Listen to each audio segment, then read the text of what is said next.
ガールズフロントライン2エクシリウム。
Alright.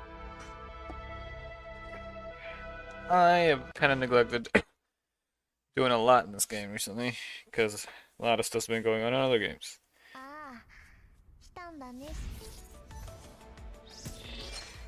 But I'm going to change that by doing stuff now.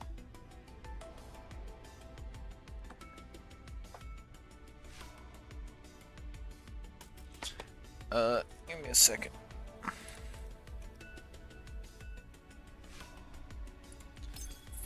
Okay. Quickly do this.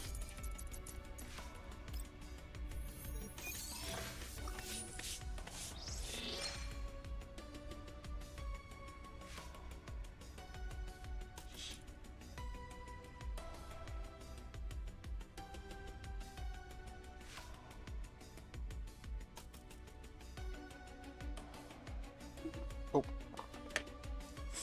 Dang it, hold on.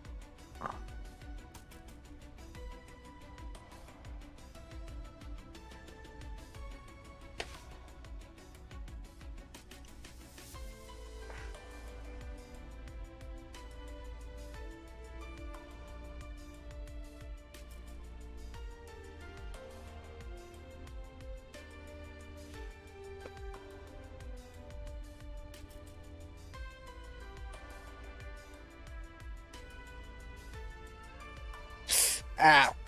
Hold on. Okay.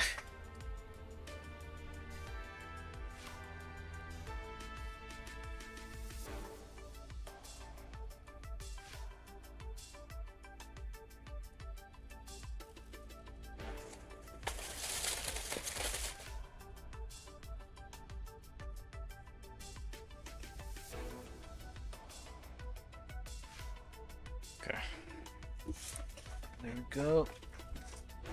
Probably the best I'm gonna get right now. Okay. Let me first do a couple things here.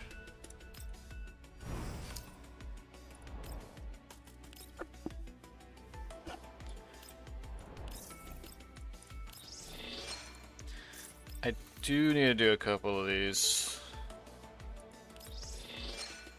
Dang. Okay. Excuse me.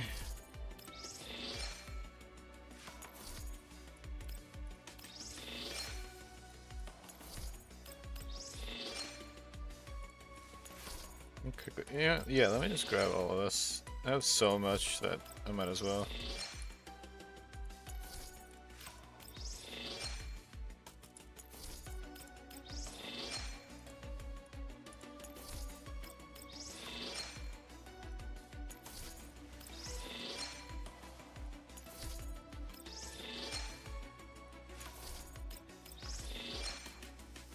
I'm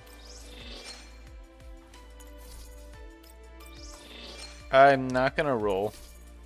That's another thing. I'm not gonna roll. I kind of don't necessarily have too much of a feeling to get the K2.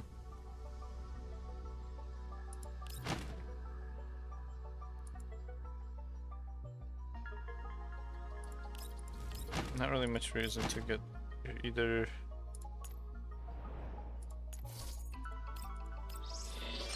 I will grab all this though.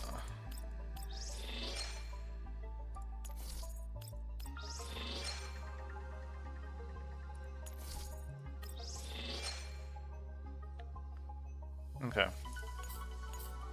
It's good enough.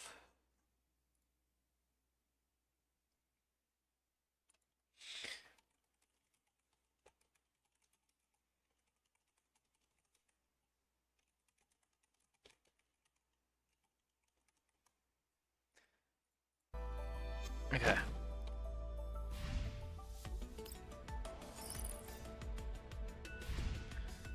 What else we gotta do? Let's see, we gotta do this.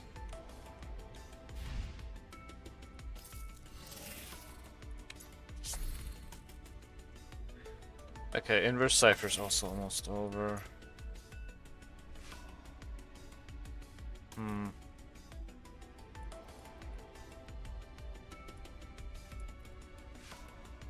Okay, I don't really need to look at that.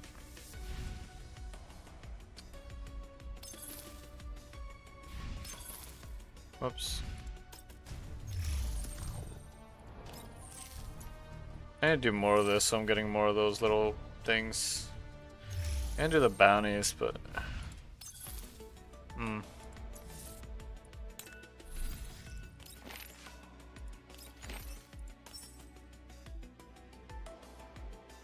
It's a bunch you gotta do.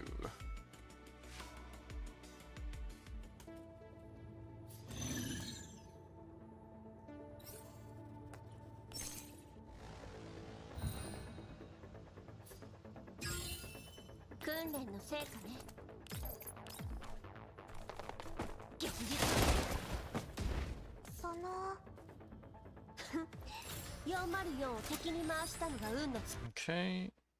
Do this twice. Gotta go rapid quit and stuff on the other quote unquote PvP thing.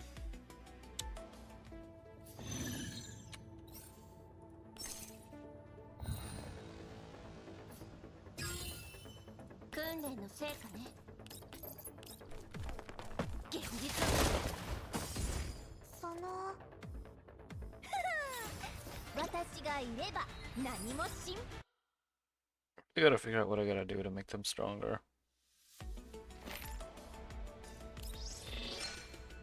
Aside from like getting copies of them and such.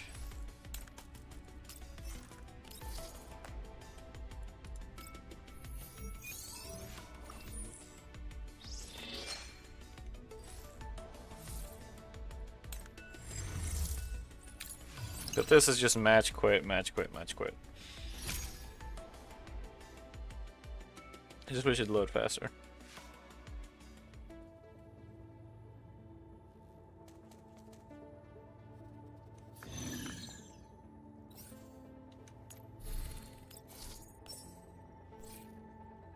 I'll do this 20 times total, but that's only 4 days, so that's good.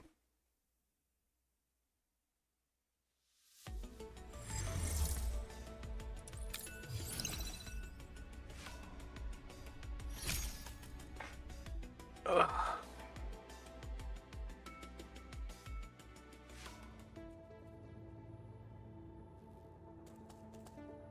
Should really build Vector at some point. Keep forgetting to.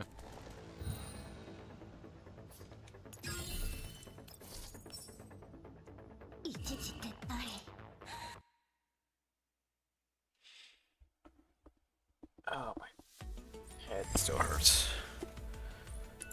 I'll be fine.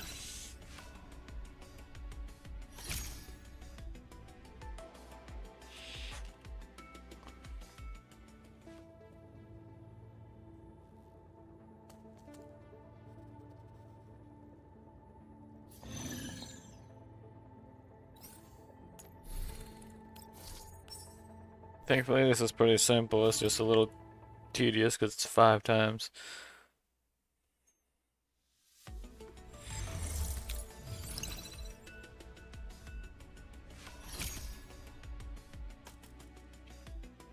Hmm.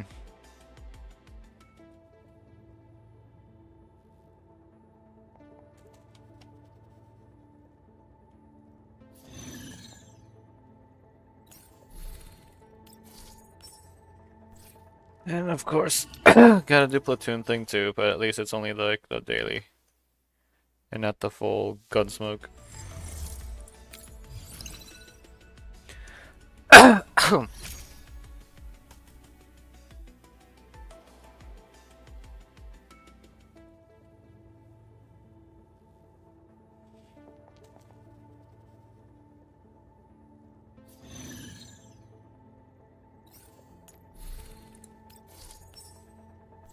There we go.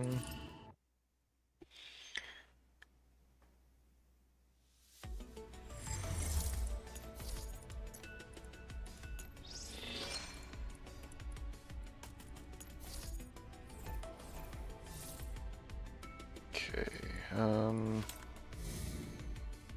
probably not doing the boss fight, so I'm just gonna go ahead and do that.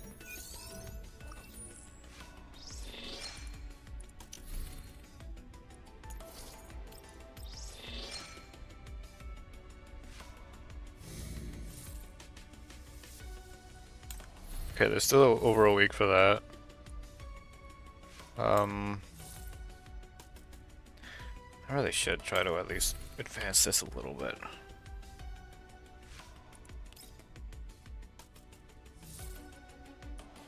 Especially because getting to this point, you're basically getting several rolls every week, in addition to all the other ones you get.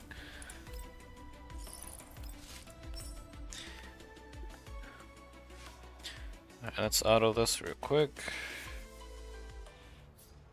I've done a little bit of the side stuff for the event, just so I wouldn't be like too far behind.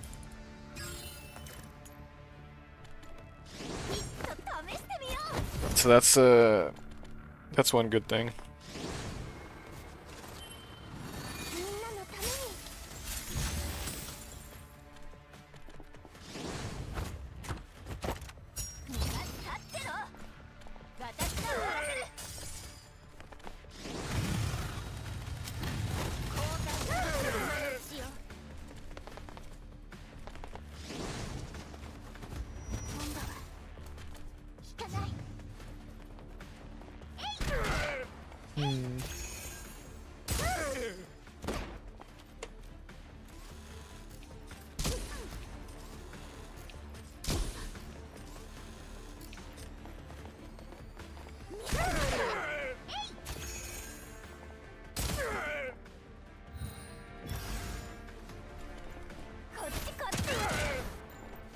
Nice. Okay.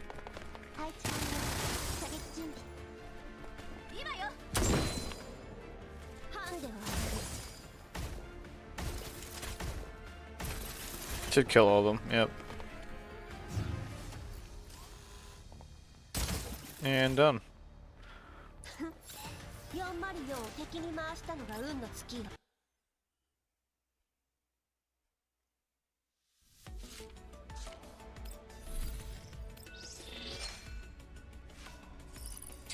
I wonder how much of the premium currency I do actually have.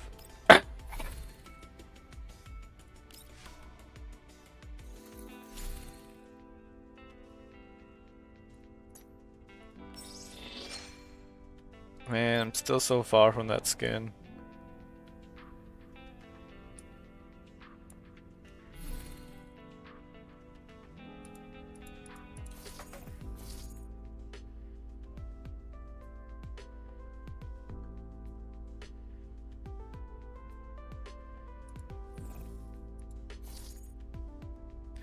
Collect $10 outfit, collect the curious. Are all those like that? No, some of these are... Okay.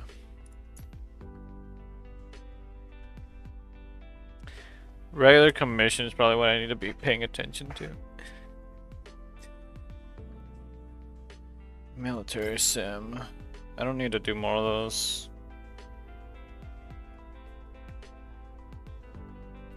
But it does tell me the rewards I need to get, so that's good. Nevada 35. Yeah.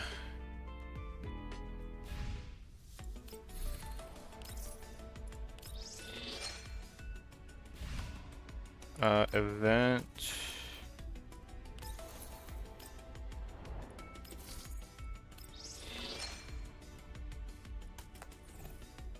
Oh. Can I just buy everything now?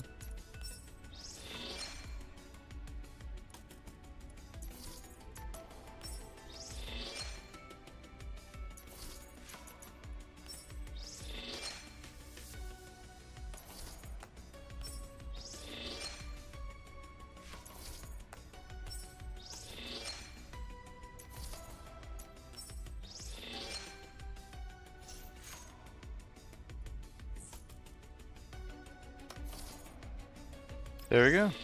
Okay, so that's all for that.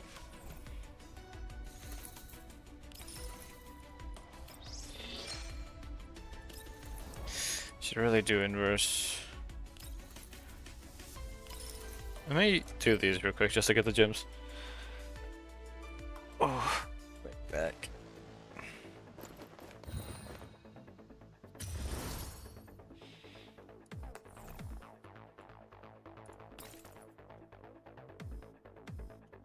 Just grab this. Oh.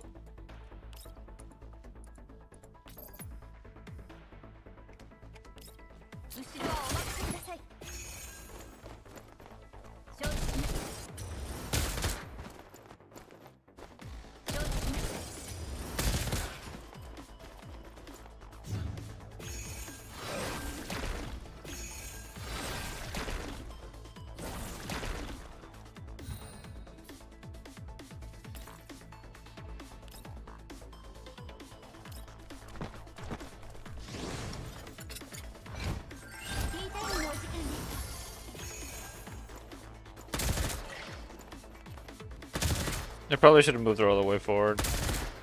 And that would have given her the follow-ups.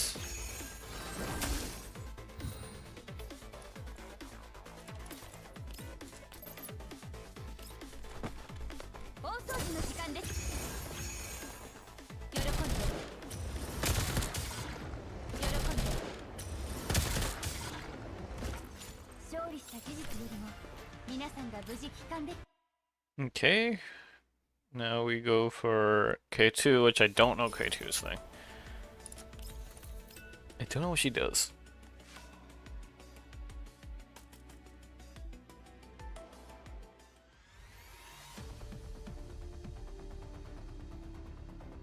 We're gonna have the little story segments again.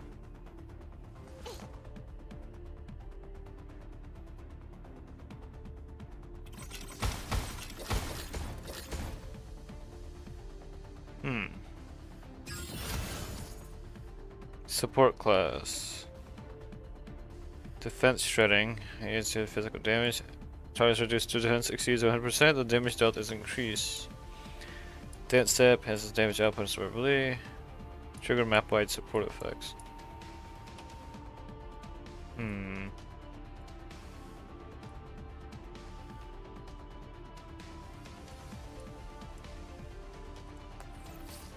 Don't quite get it.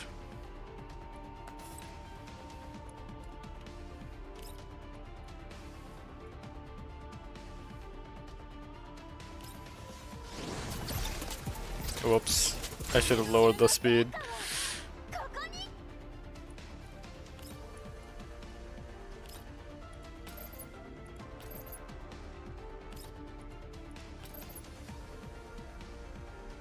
Sure.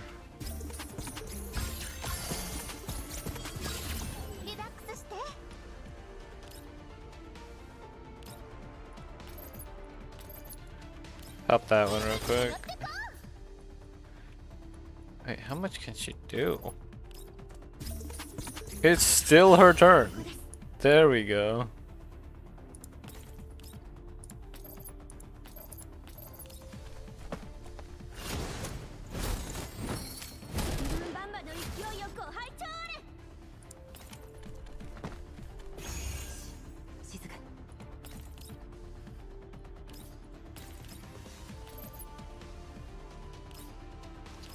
Doesn't she have an AoE type deal?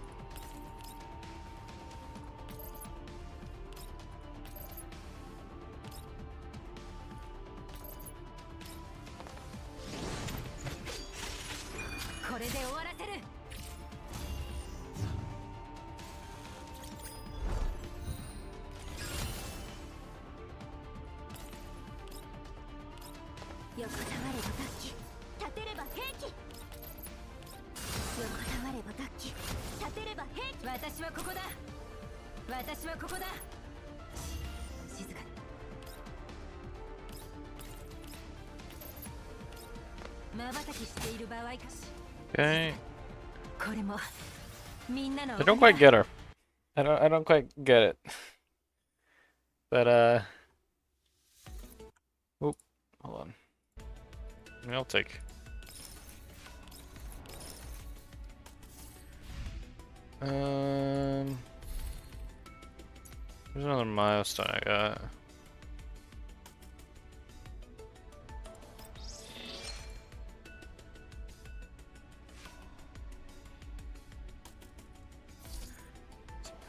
Interesting.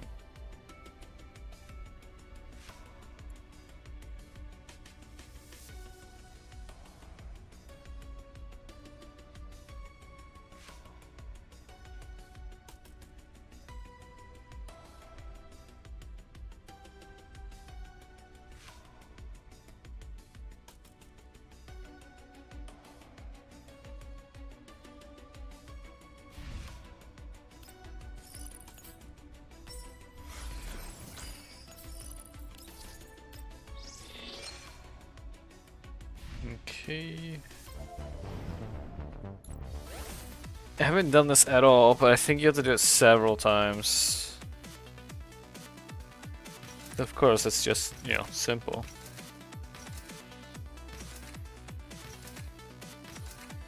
I remember doodle jump.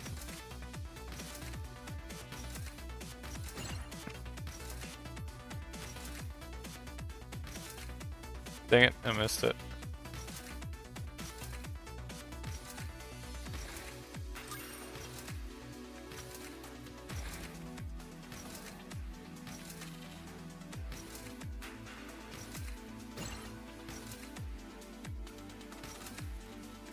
Those.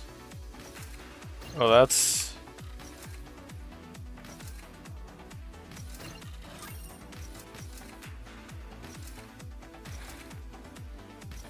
Space is attack, but it doesn't seem to be doing anything.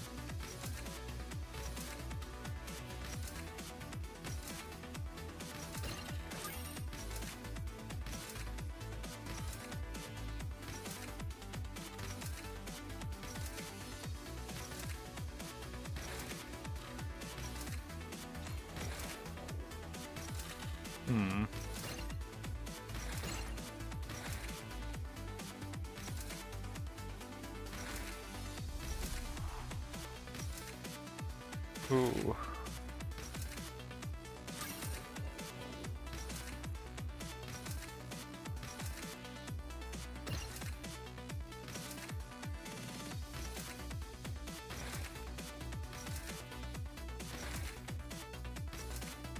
I wonder how. If I'm pretty sure it's gonna make me do multiple attempts to get everything.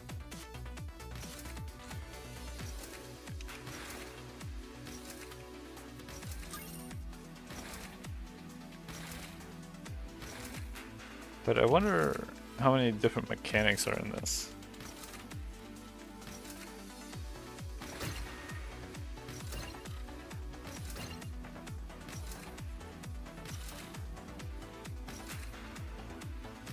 Do I have... Was that ammo make it so that I have an actual attack now?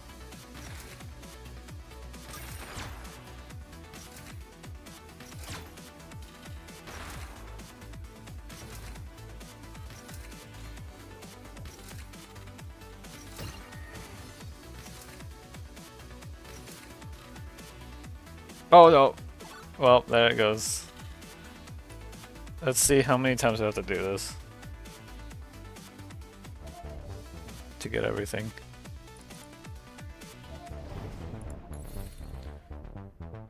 Play it 3 times, play it 7 times, get total 7,000. Okay. 15 kills, 20 coins, 15,000, and 7 attempts. Got it. I can do that.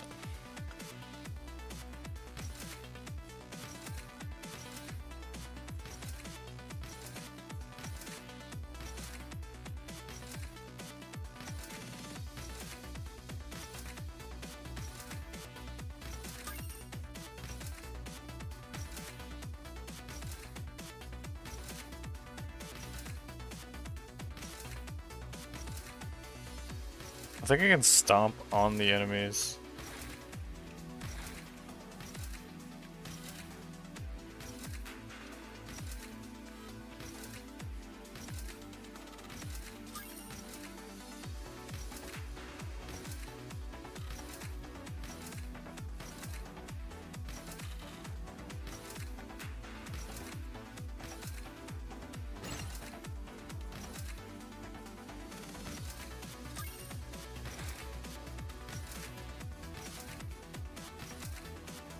Okay.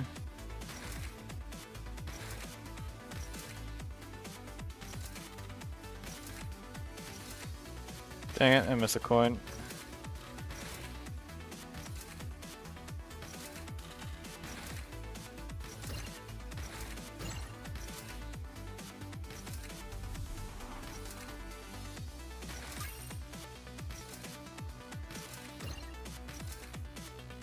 I wonder what that does.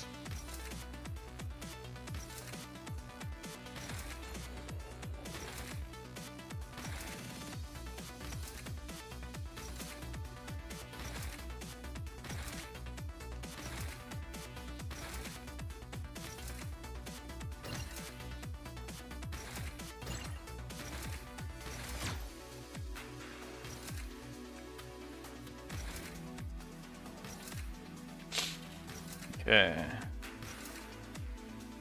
Nice and steady.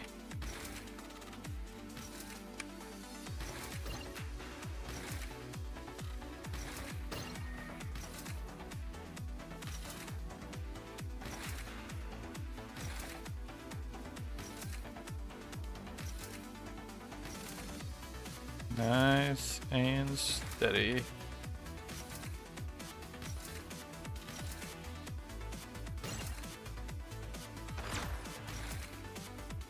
What the? There was nowhere to go there.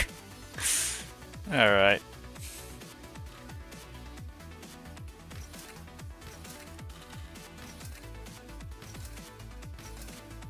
I do have to do it several times anyway, so.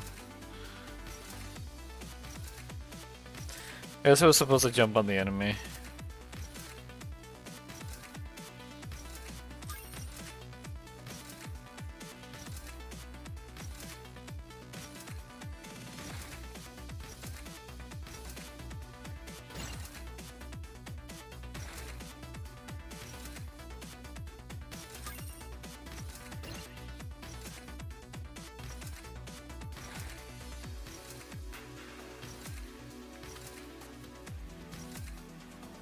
I do like these. These are cool.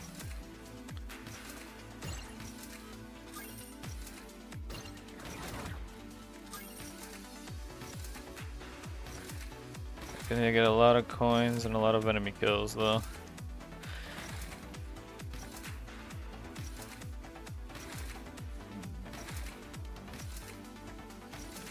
Dang it, I missed it.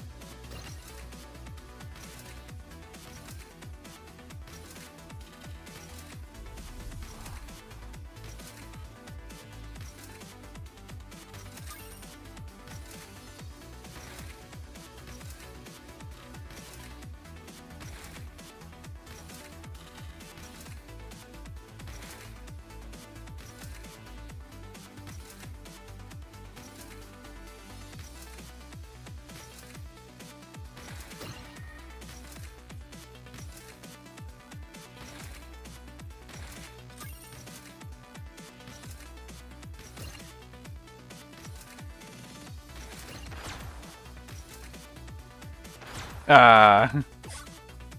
Hold on, I got a ping.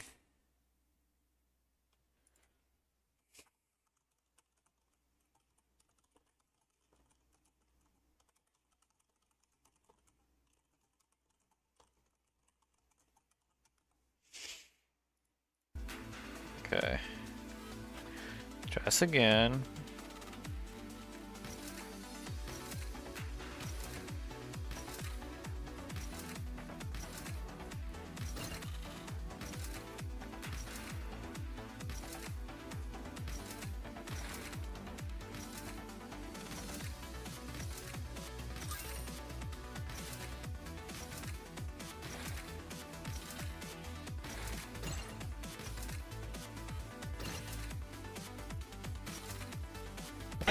Oh, hello.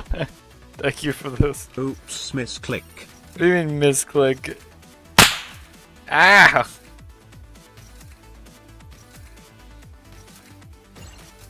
How's how you doing, Alan? I'm currently doing the minigame on the current GFL event because I've kind of neglected it a little bit. And I want the rewards, so... What you mean?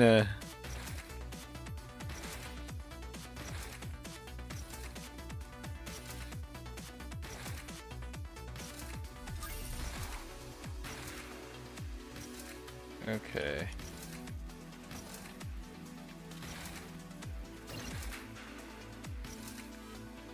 I need to hang out in Val server more again.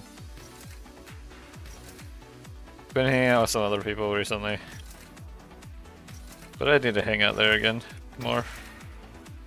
No! Okay.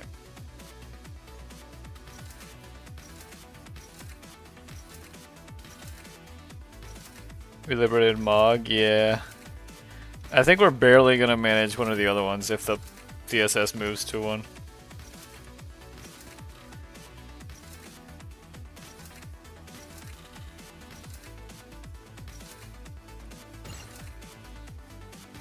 We mogged the Illuminant. I want them to bring back other mission types for them though. And to do the whole main objectives being side objectives thing that the Gloom had.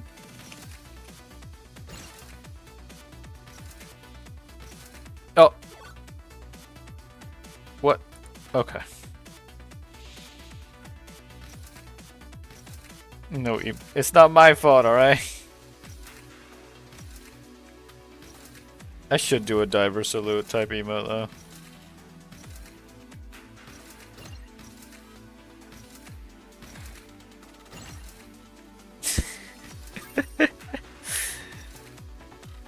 Okay, buddy.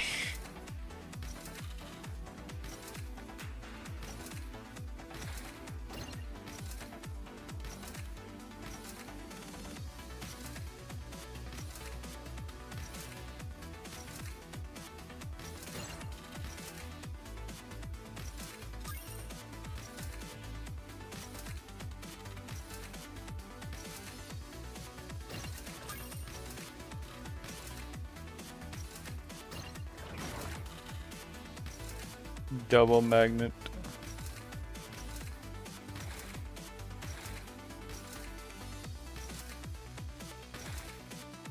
Jump King.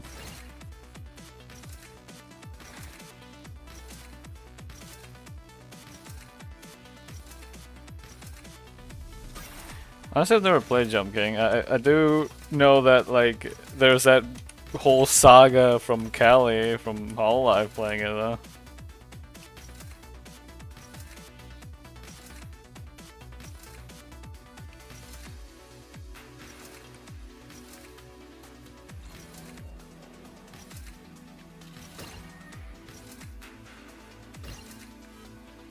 And that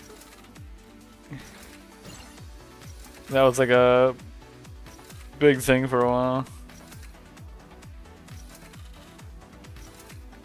Well, that looks like a trap to me. Ooh.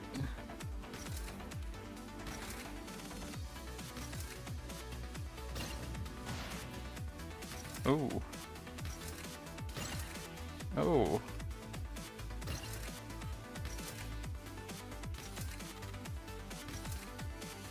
Oh no. Oh, okay.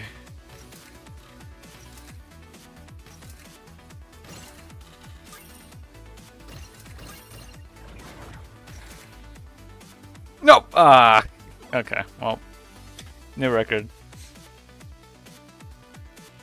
How much more do I need to do that?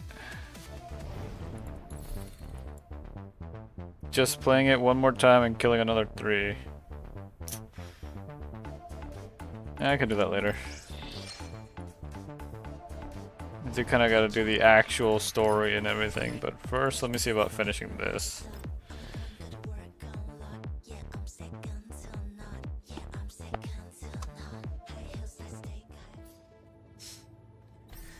Hey.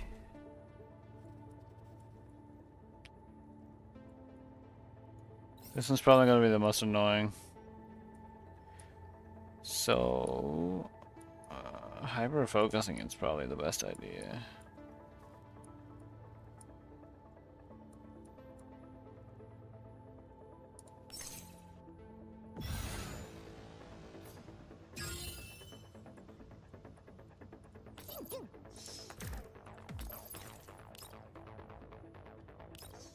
Okay.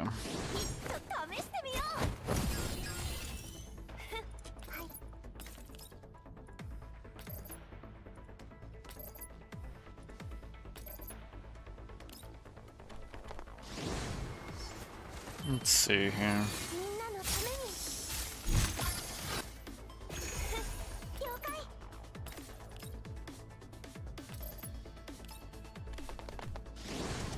Gotta try to whittle down its health as much as possible.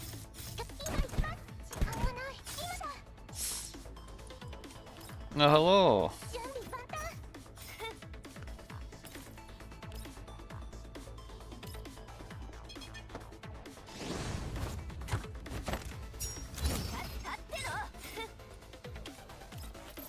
Okay.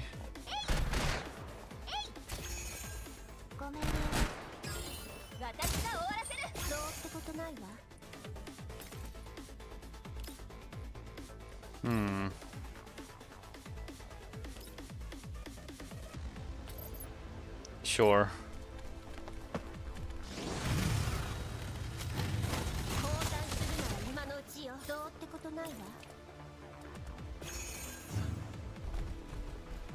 Wow.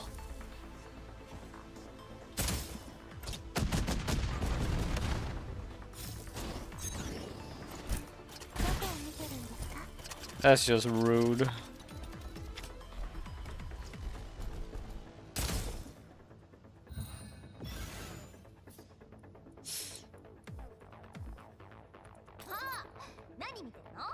Okay, buddy. Oh, what? Oh, dang. All of them are...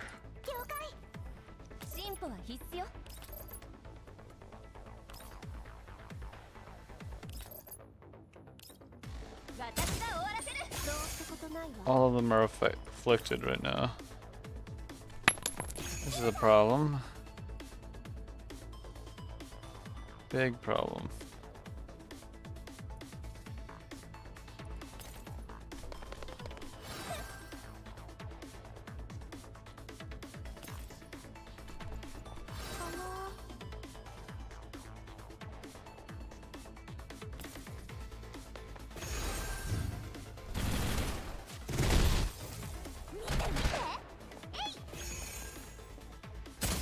Come on, it's almost dead.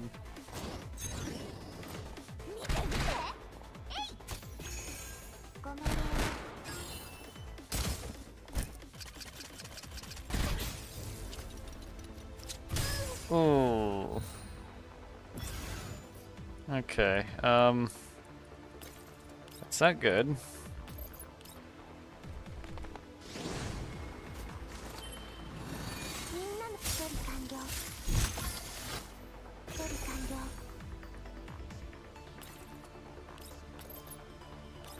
Let me do the healing. Says significantly too dangerous. And she's still stunned, okay.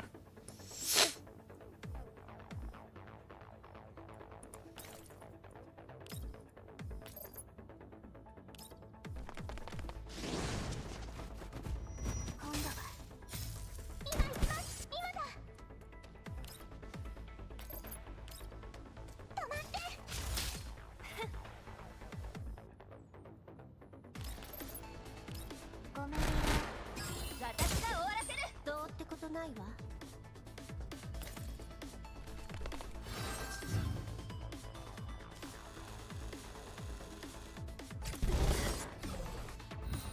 Ow. 訓練の成果ね。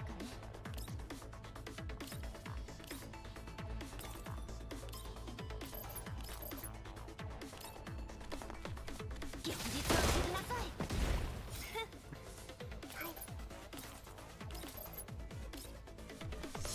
はい、力を射撃。ごめんね。私が終わらせる。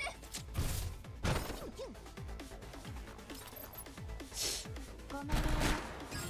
こっちこっち。えい。今だ。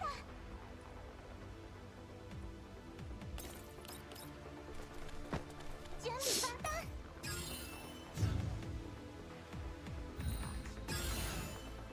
訓練の成果ね。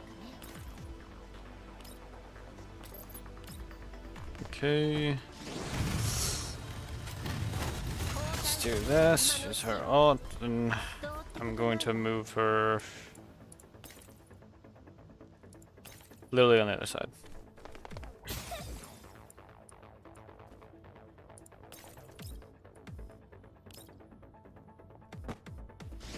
ちょっと試してみよう。今だ。進歩は必須よ。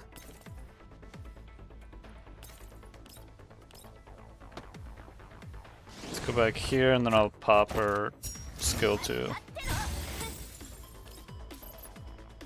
That does very little damage. 私が終わらせる。了解。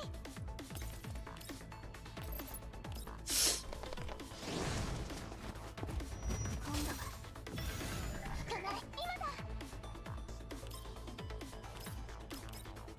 準備万端。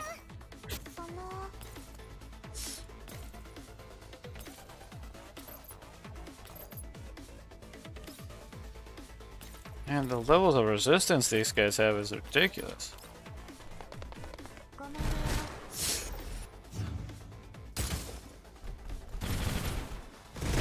Oh, that's not good.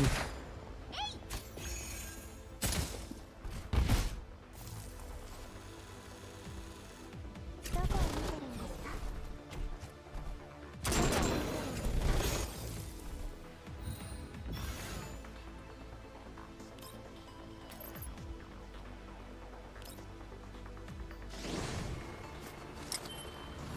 みんなのために。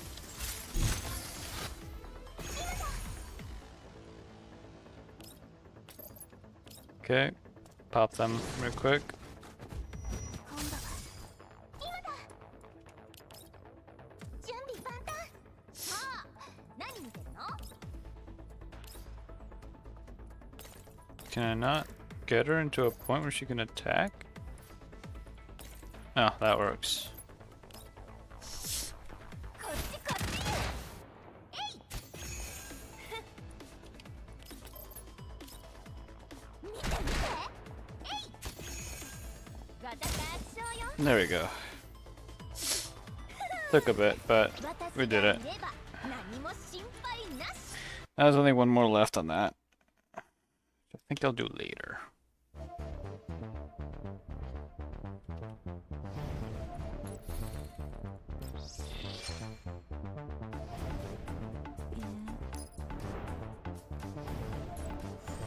Catch up.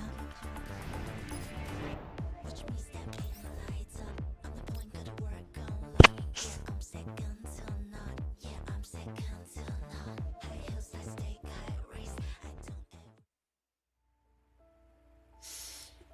ever. Emo Dormitory. As the music's final beats conclude, he finishes the dance practice with a perfect motion.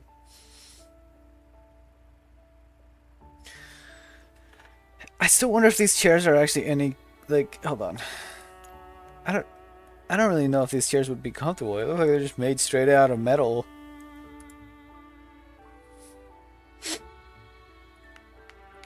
I couldn't help but clap at this mesmerizing display.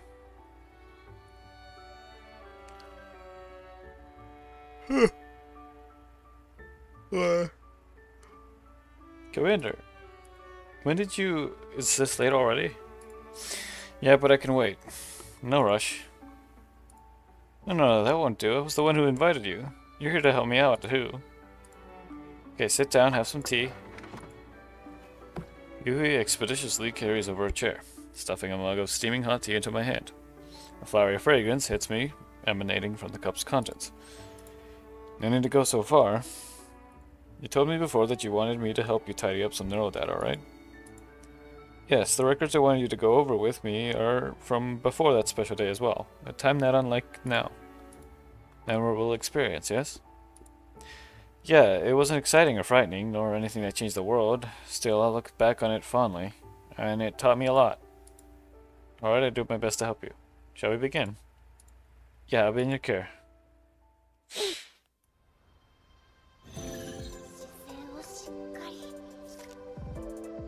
And over here. Connection is good, visibility is clear. Well done, Yui. Let's have a look. This place looks familiar. It should be... Sukero's nearby, right? That's right. My fave one isn't in the game yet. Not even in CN yet, but she has finally been glimpsed. Like, she's finally appeared in the story on the CN server. I think your first time should be done in a familiar place. Well done, you've thought of everything. When you're getting new genes, you should also pay attention to... This isn't time to be thinking about things like this. You should use this time to properly sort out my neural cloud. I'm ready. Let's begin. And because of the fact that it's all low level, I can delete everything here.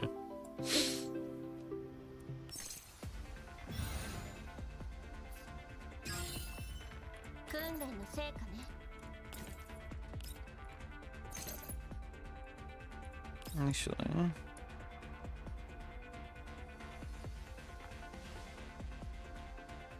ooh, the positioning is a little weird.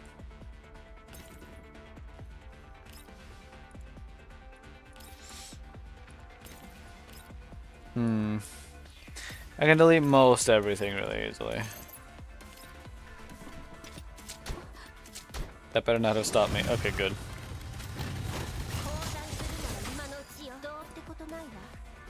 Then we do this. Delete all them.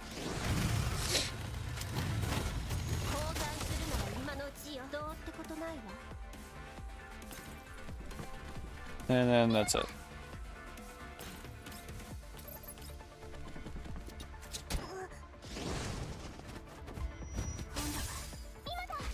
Done.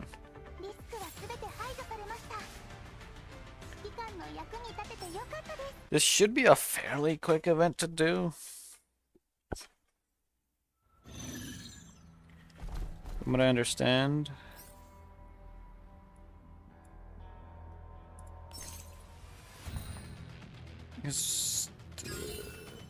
The future is definitely going to be a lot more difficult than this though, because they mentioned they are intending on changing it so that the events actually scale to your like commander level. So I'll be fighting actual level 60s and stuff.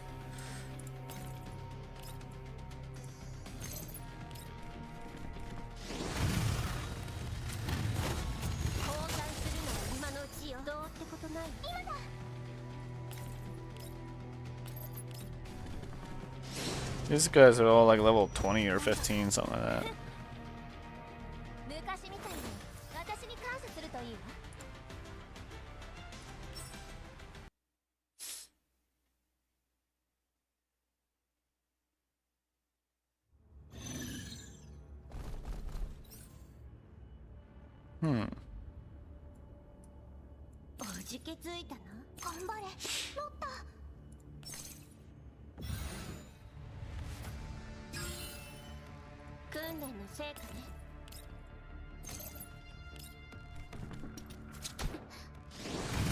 As long as I can one turn it, that's all that really matters.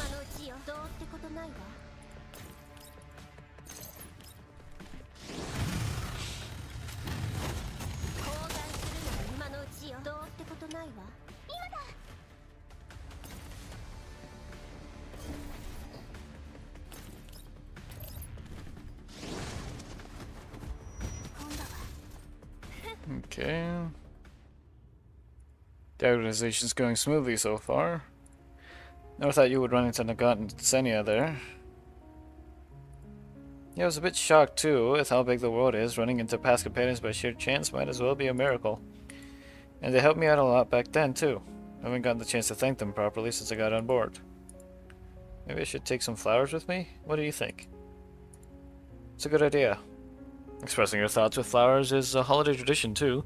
Might be difficult to get real flowers in the contamination zone though. What flowers were you thinking of? Flowers are good for expressing gratitude. Let me think. How about carnations? Carnations might be a little too... Well, maybe Nagat would be happy with that? Right? Carnations express both gratitude and respect. Xenia, I feel like she'll like any flower, so long as it's made out of Sardis gold. Right, do you have any flowers you're fond of, Commander? Flowers I'm fond of? I have a few, but I can't exactly pick out a particular favorite. It's alright, I'm just asking for the sake of it. Don't make you think too hard. Yeah, let me fill up your tea. There's some dried flowers added into this tea. It adds a nice fragrance, right? If only we had some cookies to go with it. She observes my thoughts with her cheery tone. Take a sniff of take a good sniff of the liquid's aroma. Yeah, it's lovely. Okay, I think that'll do it. Let's get back to organizing? Yeah, of course. Okay, so if I get this, for the most part, this will be mainly just the combat. Let me check real quick. This is mainly the combat. I think this, yeah, this right here is how you actually view the little story segments. Bright and pleasant morning, pedestrians begin to filter onto the satellite city streets. Shops on the sides of the street hang up colored lights and put on displays of bouquets, dyeing the otherwise monotone cityscape. Yui stops in front of one of such shops, lightly touching a pedal as shock makes itself apparent on her face. These flowers are real? I thought they were plastic. Plants for viewing pleasure are expensive these days. What is the time of year to express your wishes by giving flowers? Right, Shakri Sanbei's response. He inspects the message records on her phone. She scrolls up and down, failing to find Shakri's name. There's nothing. Could it be that she didn't see my message? As Yui feels anxiety creep in, her phone begins to ring. Ah, Shakri calling. Hello, can you hear me? Good morning, Shakri. Good morning. Shakri saw the message. Compared to the previous version, the changes worked really well. Dancing with the falling snow with the audience's full attention. She's all this talk makes me want to get on the stage myself. Really, Shakri? Sparkle, my doll dance squad, will welcome you with open arms at any time. Sparkle, to think of it, that sure is a passionate name. I must apologize, though. The cafe's been really busy recently. That young mistress is no help, and since she's raised the standards of service again. But it's alright, no matter how busy it gets, Shakri will always keep the customers happy. I see. Here I thought you'd finally agree to join. But with your approval, I'm much more confident in this changes to the routine. It's a bit early to celebrate, you know. The plan might have been perfected with Shirky's help, but where will you get snow from? The technology has only gotten to a refined enough stage to only emulate rain, right? And it's limited to the white zone cities too, though we get a few scraps in the satellite city occasionally. Don't worry, I've gone over the files already. LUB-01 has a scientist researching artificial snow. I'm already there on the way to their laboratory. You already left PRY-01? Sure move fast. The only thing left to do in PRY-01 is to practice before the performance. If the change is locked in, there's nothing left for me to do there. Once I got news about the artificial snow, I set off right after sending you a message. I heard that level 1 has an excellent dessert shop, and they say that their sweets are all super cute. I wanted to go take a look. Since you're in LUB-01, Yui, could you go take a look and snap some photos of the sweets? Shirky would be so very grateful. Dessert shop. Might be a good chance to get closer to Shakri. I couldn't quite hear that. Was there something you didn't want Shakri to hear? Nothing. The signal got a bit bad, that's all. Send me the shop's name, please. Give me a second, it's on the tip of Shakri's tongue. What is it, manager? I'm on the phone with Yuhi. What's that? New coffee beans. Springfield's voice comes from the other end of the call. Shakri has to help carry some stuff. Be right back, sis. No problem. Do what you need to do. 5 minutes later. Here's the encore. You still there? Yes, go ahead. I went ahead and asked the manager just now. She said that artificial snow is some really impressive tech right now until it's hard to put into action. So I find his work going to sink before its maiden voyage like this? Makes me angry just thinking about it. You won't know unless you try. I had to go to great lengths to convince the Death Squad's instructor to approve Sparkle for PRY-01's special holiday program. If we miss out, who knows how long I'll have to wait for the next opportunity. If we need it for the best effect, I'll go for it, even if my odds on success are only 1%. Yui answers as she pats her chest. Simultaneously, she finds many people running in her direction with distress on their faces. Stop going in that direction, everyone! Turn back! The man at the front of the group shouts, and the passersby stop in their tracks. Robots gone haywire and messed up the entire street. Look at all these bubbles on my clothes, I'm soaked. Yui, can you hear me? It sounds like there's a lot of noise over there. What's going on? Sorry, Shakri, a robot's gone out of control here. I gotta go have a look. Robot out of control? Man, the satellite city sounds dangerous. Maybe you should get out of there first? I can ask the manager to think of something for the snow. It's no problem. I'm here already, might as well give it a go. I'll be okay. He ends the call, running in the direction of the man indicated. No slippery. Before she could run a dozen steps, Yui steps on a puddle of white foam. Just before she falls to the ground, she extends her right hand, supporting herself, and landing on her feet after a 360-degree twirl. Perfect aerial motion. If that was on stage, the audience would have given a big round of applause, right? This wet feeling on my hands is really icky. Just what is this white foam? Was that a firefighting robot? It's snowing. Strange voice comes from her right. He turns to find a small automaton no taller than half a person. Snowing. Snow? What do you mean? Wait, are you that faulty? Before she could finish her sentence, the robot spews forth a burst of bubbles, hitting the unprepared Yuhei straight on. My clothes! It's getting in my ear. Snowing. Snowing. Shut up, don't you run, not after doing a number like this on the frame I just had maintained. Rat runs into the distance as Yui quickly swats away the foam on her and gives chase. Snow. Hold on. No, there's someone up here. The robot dashes along the pavement. Not far away is a senior citizen, not so keen of foot. If it keeps moving, there'll be a collision for sure. Where's the security bot? It's not paying attention at all. He looks over at the security bot moving along at a leisurely pace, gritting her teeth. It's great. Yurt? He gets a running start, leaps in the air, and delivers a stylish kick to the little robot's fragile joint. Sudden strike makes the little robot lose its balance. It falls to the ground with a pirouette. The old woman soon leaves the robot's path on the pavement. That was close. It nearly ran into that old lady. While Yuki takes the time to escort the old woman to a safe area, the little robot springs to its feet again and hurries away, swaying from side to side. So is it like a firefighting robot that went rogue and just started using the fire extinguisher as snow? Don't just run off. It's spraying all over the place again. If this gets out of hand. Yuki looks about, hurriedly searching for a way to stop the little robot. Keeps spinning around enthusiastically, not far away, continually spewing foam. Hey, aren't you okay too? Yes? Yuhi turns around to answer. Two familiar faces stand right behind her. M1895 at Stechkin? Why are you two here? Look, it's complicated. We have some business to take care of. No time for that now. Why are you wet all over? Is that robot? Did your robot go haywire? It's not mine. I don't know how to explain, but we need to stop it right now. If we just let it run around like this, we'll have an accident on our hands for sure. Can you help me out? Oh, it's a senior's duty to help out their juniors after all. Wait, don't shoot at us. Look out, Ksenia.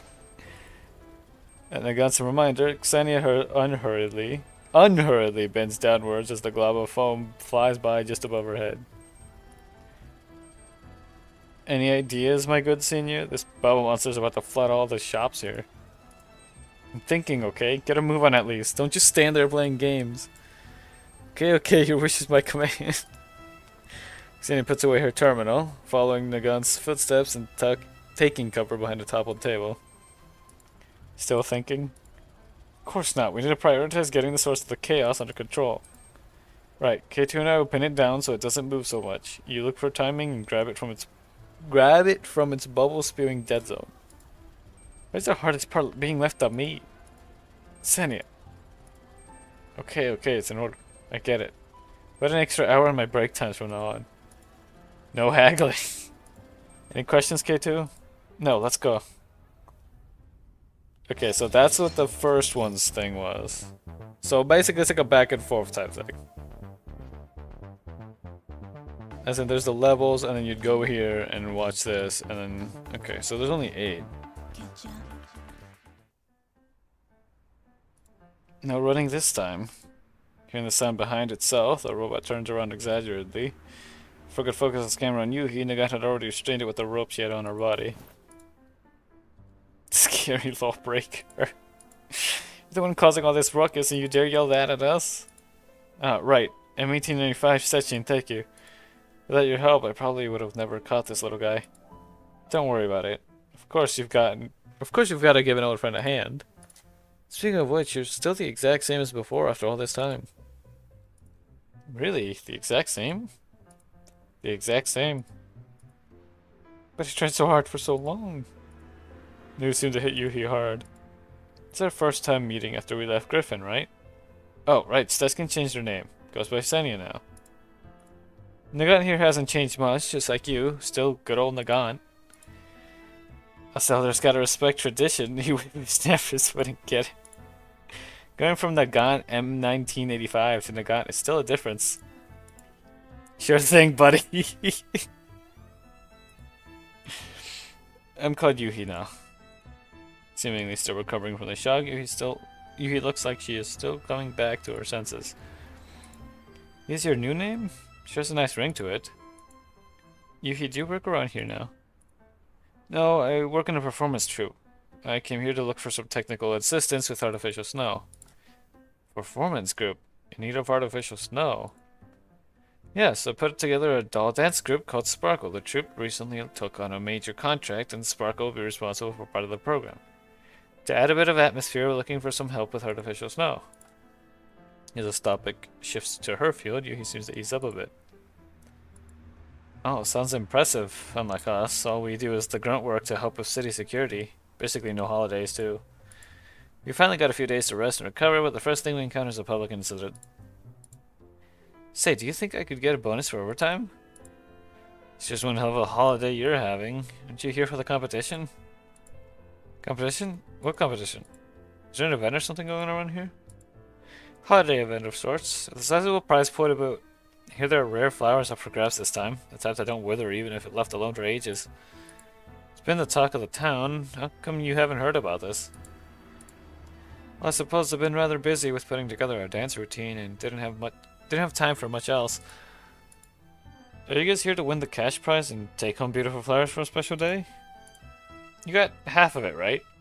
Ksenia's planning to sell the flowers off instead. Old and grey as I am, I have little interest in money. I'm only here to help out at the request of my juniors. Well, I suppose all of the funds from the flower sale should go to me then. I might not be interested in money, but it's never bad to have a bit of money in your hands for the holidays. Wow, it's my good senior. That expression of yours is adorable. Wish I had a camera on hand to capture this. How many times have I told you not to tease your seniors? Anyway, we're already helping out, so we might as well see it through. Let's hope you tie up those loose ends. Yeah, what do you plan to do with this little guy? No idea who owns it, so I suppose it'll have to go to the security management department. Snowing. Looks like it's operation. Log it. Operation logic's well and truly gone out the window. Do you want to see snow too, like me? He bows down, lightly tapping at the little robot's head. Struggles defiantly, still bound in place. Is it upset? Why does it feel like this little guy's AI is actually pretty advanced? Let's hope that the management department can get a read on its owner then. Moment, please. The middle-aged man runs towards the trio, waving his hand. Thank goodness, I finally found... Ah! The man steps in the foam emitted by the robot, slipping underfoot, leaning backwards so he crashes into a pile of foam. Ouch, that looked like it hurt. Come help if you have the time to babble. The guy gestures to Xenia and extends a hand to the man on the ground. Are you alright? I'm fine, I'm fine. The man begins to get to his feet with the gun Xenia's help, but he stops as he leans to the ground with one hand and looks at the foam on his hand with glee. This feeling, though the temperature was successfully maintained. Fantastic. This isn't too far off from real snow. Snow? Isn't this just foam? Not at all. This is no normal foam. I'm trying to emulate the texture of snow with some special materials, but I must first make sure that its temperature and melting sensation are approximate to actual snow. Its texture is indeed closer to foam in its current stage. But if the simulation is successful, I only need to add a cementing agent and adjust the formula, and it will be complete in no time. The man wipes at his face happily, observing the half-melted foam in his hand while it's still standing on the ground. Or sitting on the ground. Contemplating the man's face, Yui falters for a moment before furrowing a brow and observing carefully. Are you Professor Bowen? Oh, yes, you know me. Ah, so it's you! I saw a picture of you in a magazine in that interview about artificial snow. Came here to look for you. Oh, a doll with an interest in snow? The gun extends her hand again, Bowen takes it, setting up. Thank you. There's more foam up ahead, be careful. Oh, don't worry. Moving a hand, Bowen proceeds to the robot's side, undoing its bindings and gently rubbing its head. Allow me to introduce you.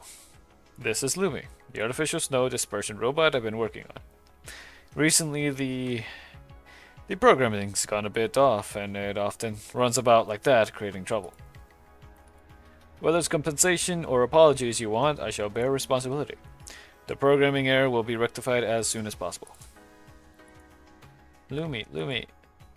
No wonder why it was going on about snowing and whatever. Jeez, I'm so slow. Professor Bowen, you really must agree to a request of mine. Yui bows deeply to Bowen. You are? Do you remember the name Yuhi? I sent an email to you a few days ago looking for technical support with regards to artificial snow. Email. Ah, I remember now. Sorry, the past days have been busy. I haven't had time to reply yet. It's alright. I came here to talk to you about the matter for similar reasons. About what I mentioned in the email... Yeah, I'd like to help you, but you can see Lumi's current state. It's not the time to commit it to the market yet. I see. Yui's head droops despondently. Bowen frees Lumi from being entangled in the ropes once again. Gwa! But, do you mind telling me the details of what you need? Perhaps it could be managed without Lumi. I live nearby, shall we chat there? I must thank you for supporting Lumi, or stopping Lumi before it really caused a mess problem too. Really? I'd love to. Thank you, Professor Bowen. Can I come listen, Professor Bowen? The guy gives Xenia a good knock on the back of her head. Stop going around and making trouble for people. It's no trouble at all. Sorry, but you two are... my friends. They helped me get Lumi under control just then. But Nagan, Xenia, weren't you two going to that competition? Well, we should help you get Lumi back first. If it starts acting up again on the way, we can help take care of it. You're not forgetting why we're here, are you? If we were delayed by something else in the course of going to the competition, we'd miss out on the cash and flowers. Think of the holiday special edition hat you wanted. Holiday special edition hat. Wait, weren't you talking about going together just a second ago? Just kidding, you're supposed to be the serious one here after all. You need flowers. I would have some flowers in my place, planted in the front yard. If you need some, take whichever ones you like, as thanks for your help. You mean we can have fresh flowers? Not the plastic kind? They're real. Oh, that'd be perfect. Say, Nagan, let's help the professor home first. Huh? Well, what's a little competition compared to the citizen safety? You tell me such things pretty often, you know? Okay, okay, let's get moving already. I see.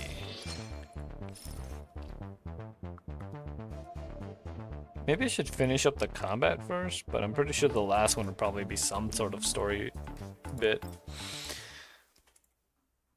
After less than 30 minutes on foot, the group arrives at Bones' residence. Two-story house with a yard of average size. My god, Yuhi, see? There's so many flowers in that yard. You aren't kidding. Of course, take whichever you want when you leave later. Remember when I was little, real flowers were all over the place, but now that is no more. Now we must make do with the artificial ones. Whenever I think of the children that never got to see plants in their natural forms, I can't help but feel it's such a shame. Yeah, the texture of real petals can't be matched by plastic copies. We'll make good use of them. It's just they don't stay in bloom for as long. Looks like my resale profits are gonna go down a bit. They got Noxenia's head again. Stop thinking of that stuff all the time. Decorative plants are expensive and difficult to find for sale nowadays, no? Why do you plant so many things, Professor? Well, that's a long story. My wife used to be quite fond of flowers, and she tried to plant them many times with little success, but I managed to get it right. It's thanks to the temperature of the satellite city being so stable, though. It's only because the temperature barely changes season to season that these flowers can be in bloom at this time of the year. Come in, let's not stand around. The group entered the building behind Bowen.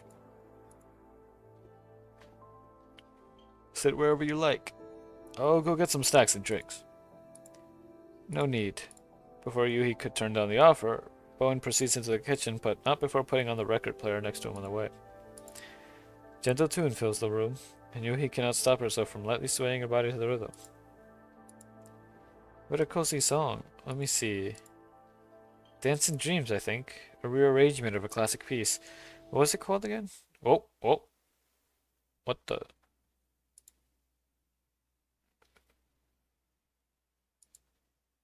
Okay.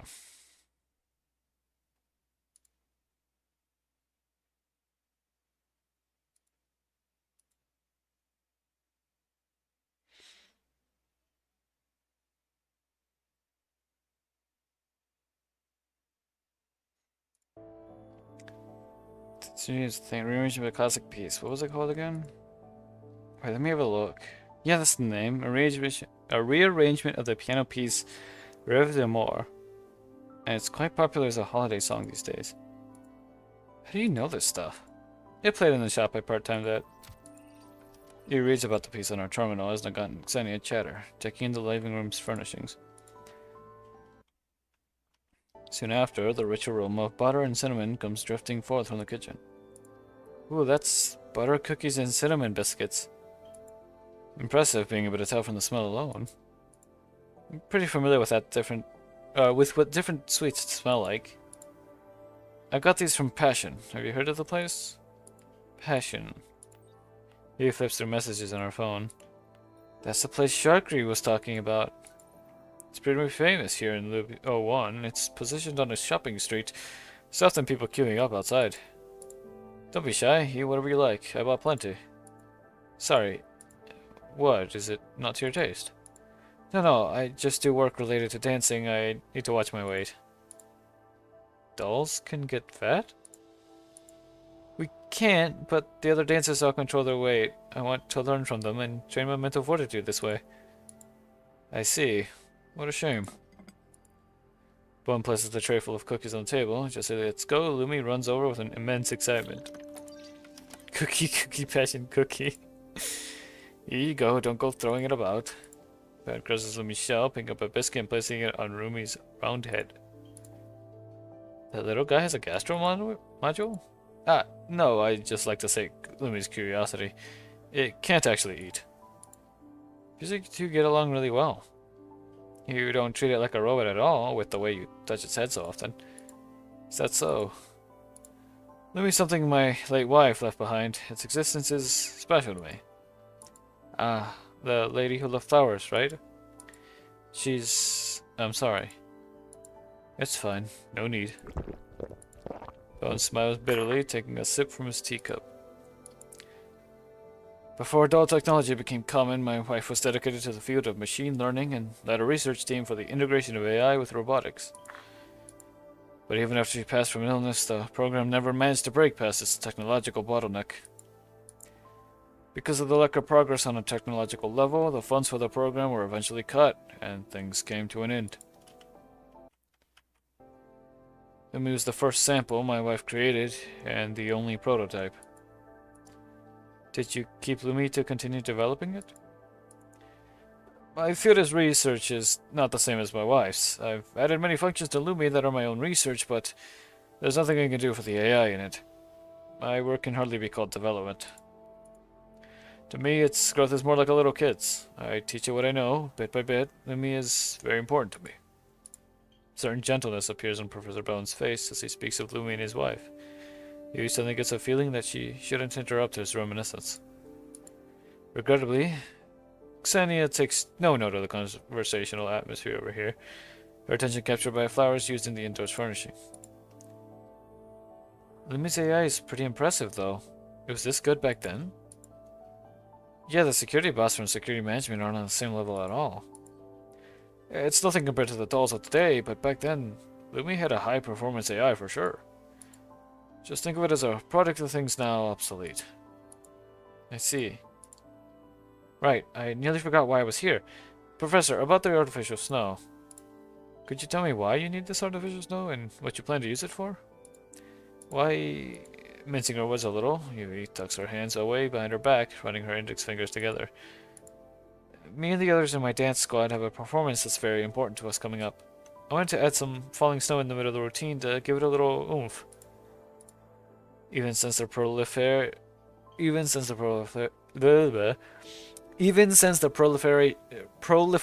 of collapse radiation, people haven't had the chance to see new white snow.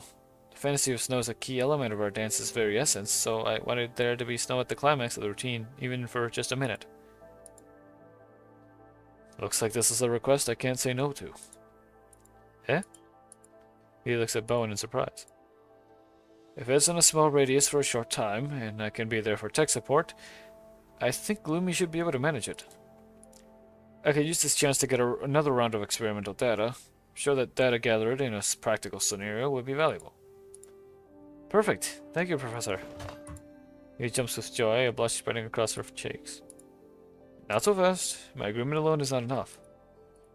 It might sound a little silly, but I would like to respect Lumi's wishes. As a toll, I'm truly happy to meet someone who respects and loves machines like you do. So long as you do not mind. Lumi, come here, please. Lumi? I saw it run upstairs with a cookie on its head. Should I help you fetch it? It's alright, I'll go alone. Bowen walks upstairs, but descends alone 5 minutes later. Sorry, did you really see it go upstairs? I can't find it anywhere. Yeah, I saw it too. Did it run off again? Let's not jump to conclusions, Professor. You take another look inside, and I'll help look around outside. Xenia and I will help as well. The flowers you gave us are precious, and we can't just take them for free. Wait, I gotta go too? What, are you not coming? Well, my seniors already agreed, so I must follow in our tracks. Sorry to bother you with this again. I was just joking earlier. Please don't pay it any mind, Professor. If we make any discoveries, we'll contact you immediately. Oh. That might be, Oh, hold on. Oh, wait. There we go. Okay.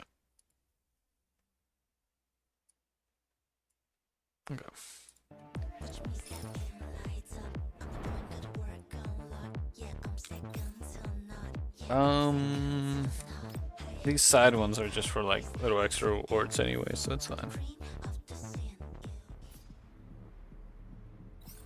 A smiling Rubik? I don't think I like that thing.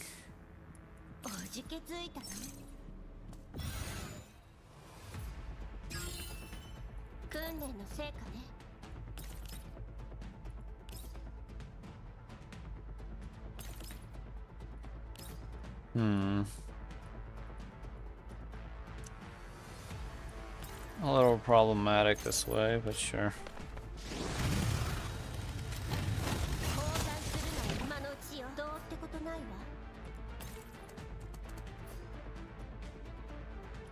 Wait, why can I move twice? Oh, dang it. Hold on.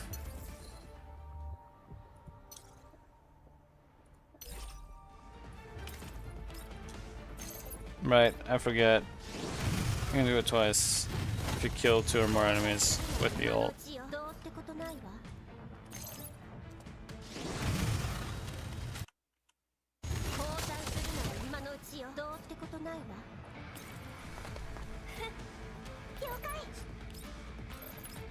And that's it.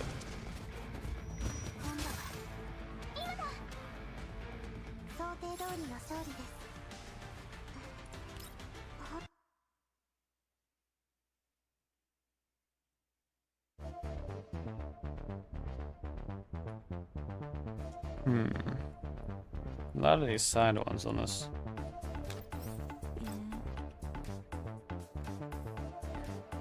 Catch up. I might as well do them in batches, right?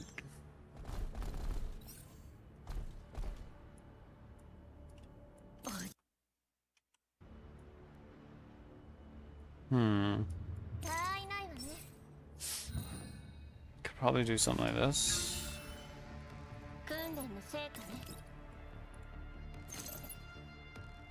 Yeah.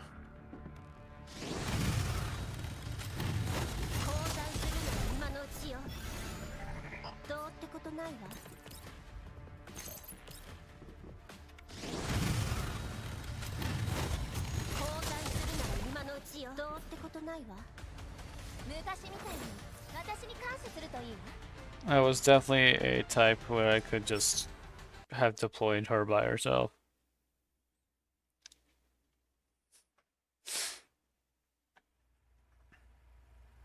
You know, when the situation calls for it, even a not so proper method should still be used, right? You mean when you hacked into the city CCTV? Well, you didn't use it for anything malicious and everything ended well.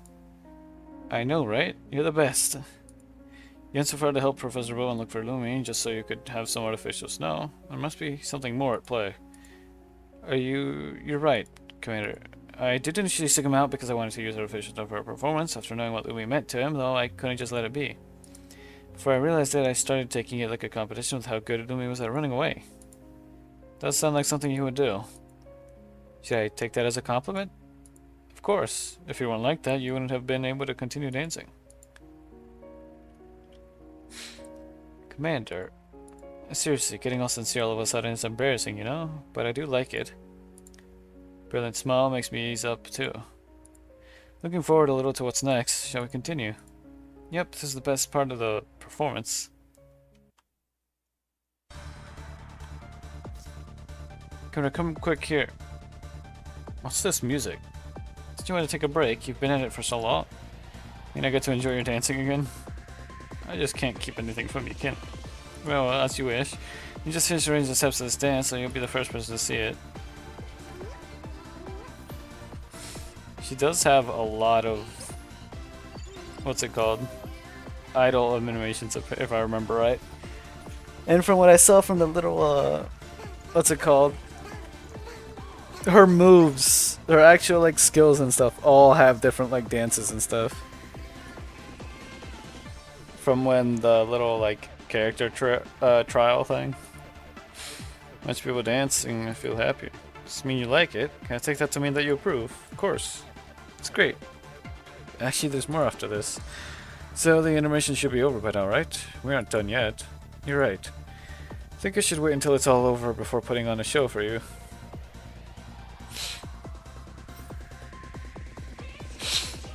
Oh, what is that? Mysterious gift box that's been randomly scattered around to heighten the festive mood. I'm actually take it and give it seconds. However cold it might get, it won't dampen it. This tile cannot be traversed. Dang. So it's just, there's a thing there that we can't grab? What is this?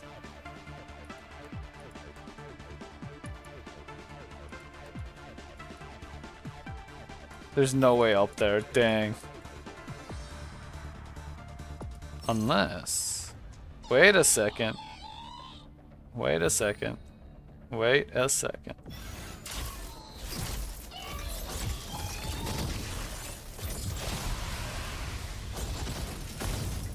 The fact that the robot has like a whole... 訓練の成果ね。 I had a feeling. I'm pretty sure this is worth. I want to know what happens. 交換するなら今のうちよ。どうってことないわ。 I don't know what that'll do, but... 必要。 Well, I can hop back down. 今だ。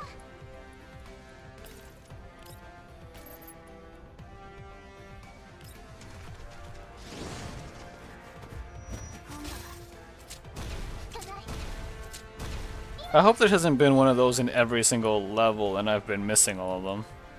進歩は必須よ。準備万端。 I wonder if I can... Oh, I do have the range. Okay, let's see. Might be able to one tap. 立ってろ。ガチャが来そうよ。昔みたいに私に感謝するといいわ。 Ooh. Do all of them have this?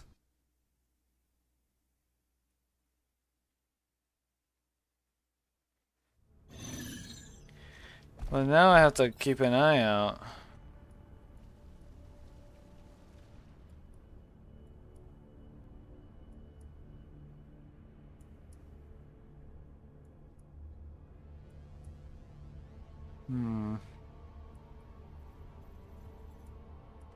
I don't see anything.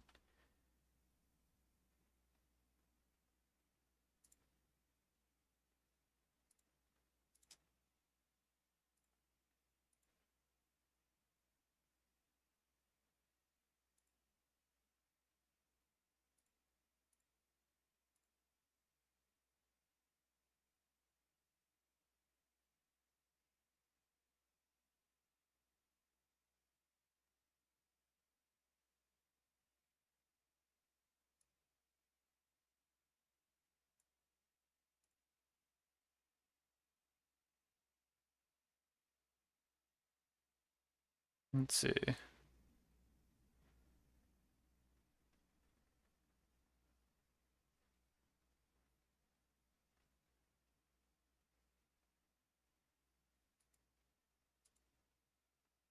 Give me a second.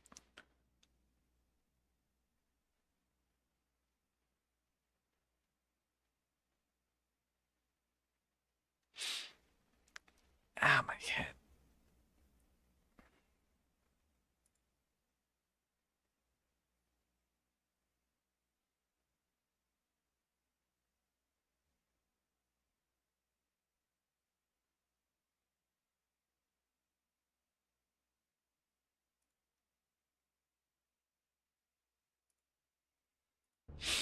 Okay. Yeah, I don't... Unless there's... Hold on. Looking at it from a different angle. Yeah, I don't see anything.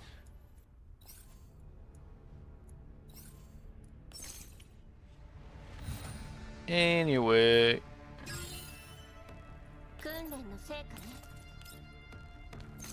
Hop.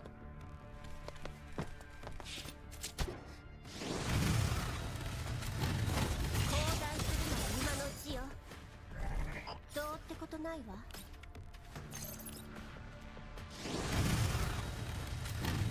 交換するなら今のうちよ。どうってことないわ。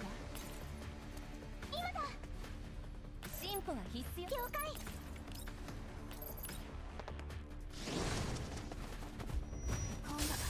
There we go. 想定通りの勝利です。 Nice and simple. 本当はもう少し完璧に終わらせられたはず。 Maybe the little extra things are only on boss fights. That would be preferable.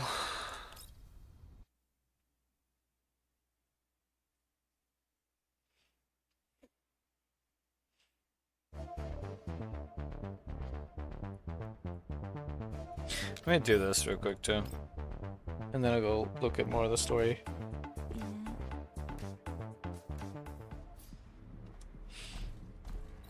Okay.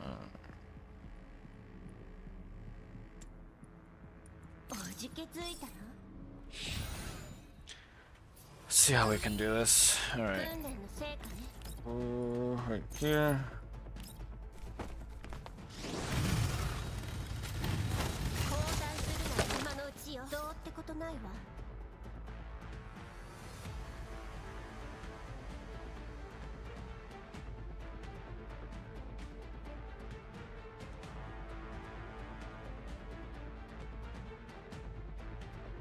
That's weird.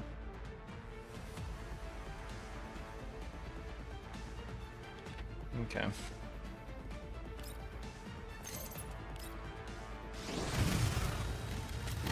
My phone vibrated, but I didn't actually get any notifications. There's nothing there.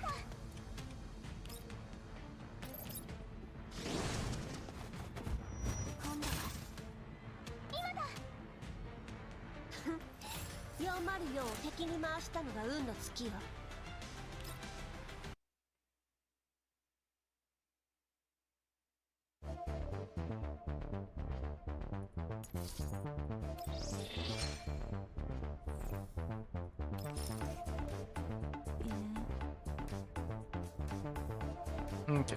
Catch up. Watch me step in. To leaving Professor Bowen's home, the group returns to the street side. Sorry, excuse me. So many people here, just why is this place so packed? This is the commercial district after all. The place ahead is where you sign up for the competition too. The sign up area is decked out with special decorations. Whether you plan to participate or not, you should go take a look. First train to Lumina populated area 2. Could it have... If it really starts running amok, things could get bad. Lumi asked for a cinnamon biscuit from the professor earlier. Is there a chance it could have made its way to the dessert shop? The shop happens to be on the street too. How about we split up and check both locations? I go to the dessert shop. I promised Sharky that I'd take some photos of the shop for her, so it works out for me. Be able to scope out the place in a way. Should go with my good senior here to the dessert place. There's too many people around the sign-up area. It'll reduce her efficiency in the search. Xenia taps the top of her own head, hinting Yuhi that Nagan's short stature would make her disappear in a crowd. Xenia, you're having a dig at me again, aren't you? No way. I'd be more than willing to walk a few extra steps to the dessert shop for the sake of my senior. I suppose I believe you. We'll be off, Yuhi. Let's meet back here in 20 minutes. Yeah, see you then. Yuhi temporarily separates from the two, traversing a cramped street and moving toward the sign-up area. Sign up situated on a place in front of a building akin to a shopping mall. Alongside the sign-up kiosk is a series of stalls that add to the holiday atmosphere, decorated with flowers and souvenirs in a pleasant manner. Finally here, felt like I was going to be squashed flat. Could we be here? Big brother, there's a little doll dancing on this music box. Do you know what these are called? What names could a toy have? Let's go home. He looks toward the music box the girl gestured at. Piece of holiday merchandise on display at one of the stalls. Inside a glass show with a miniature stage with 2 gift boxes. Upon being opened, a stout teddy bear and a cute doll of a girl take the stage, beginning to turn. Doll that dances with a teddy bear. The stage inside is pretty intricate for how small the music box is. He stares for a moment at the spinning wheel or the spinning music box, getting lost in it. Dance! Yeah, they're dancing. Lumi! At the sound of a familiar voice, Yuhi spins out of dime to find Lumi only a few spaces away from her, with a few people in between them. Dance, dance, snowing, snowing. Excuse me, sorry, I need to get through. Don't run, Lumi! Snow, snow, snow, snow, snow. Tries Yuhi might to get through the crowd of people, Lumi still slips through her fingertips while pirouetting. Pirouetting.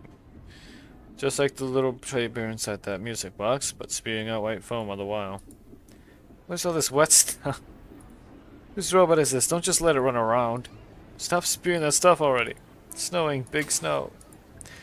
The maid ejects a massive quantity of foam as the people packed into the space begin to jostle and shove. What is that? Don't get it on me. How's that white stuff? Stay away. Sorry, I'm sorry, that's my... Please, excuse me. Thank you. Executing a perfect series of maneuvers, Yuhi manages to pin Lumi to the ground without injuring anyone nearby. Before the security robots could notice and arrest Lumi, Yuhi manages to make her way out of the crowd, still covered in foam. For the sake of keeping their clothes clean, the passerby managed to clear a path. Keep a proper eye on your robots for the love. Really sorry. Criminal snowing. No snowing. Just hold on for a second, Lumi. Right, I should contact Nagan and Xenia. Yuhi immediately produces her terminal, calling Nagan. Nagan, Xenia, I found Lumi. Yes, quickly. We're not even at the dessert shop. I've sent you my location. Come quickly. I'm afraid it'll... Snow. Run. Whoa. What happened? Are you alright, Yuhi? It ran away again. I loosened my grip for just a moment. How's it so good at running? Does it have some marathon runner's data ingrained into his AI? Feels like things are getting more complicated. Well, this is just one part of looking for Lumi. Think of your flowers and stop complaining already. Come, let's go to where Yuhi is.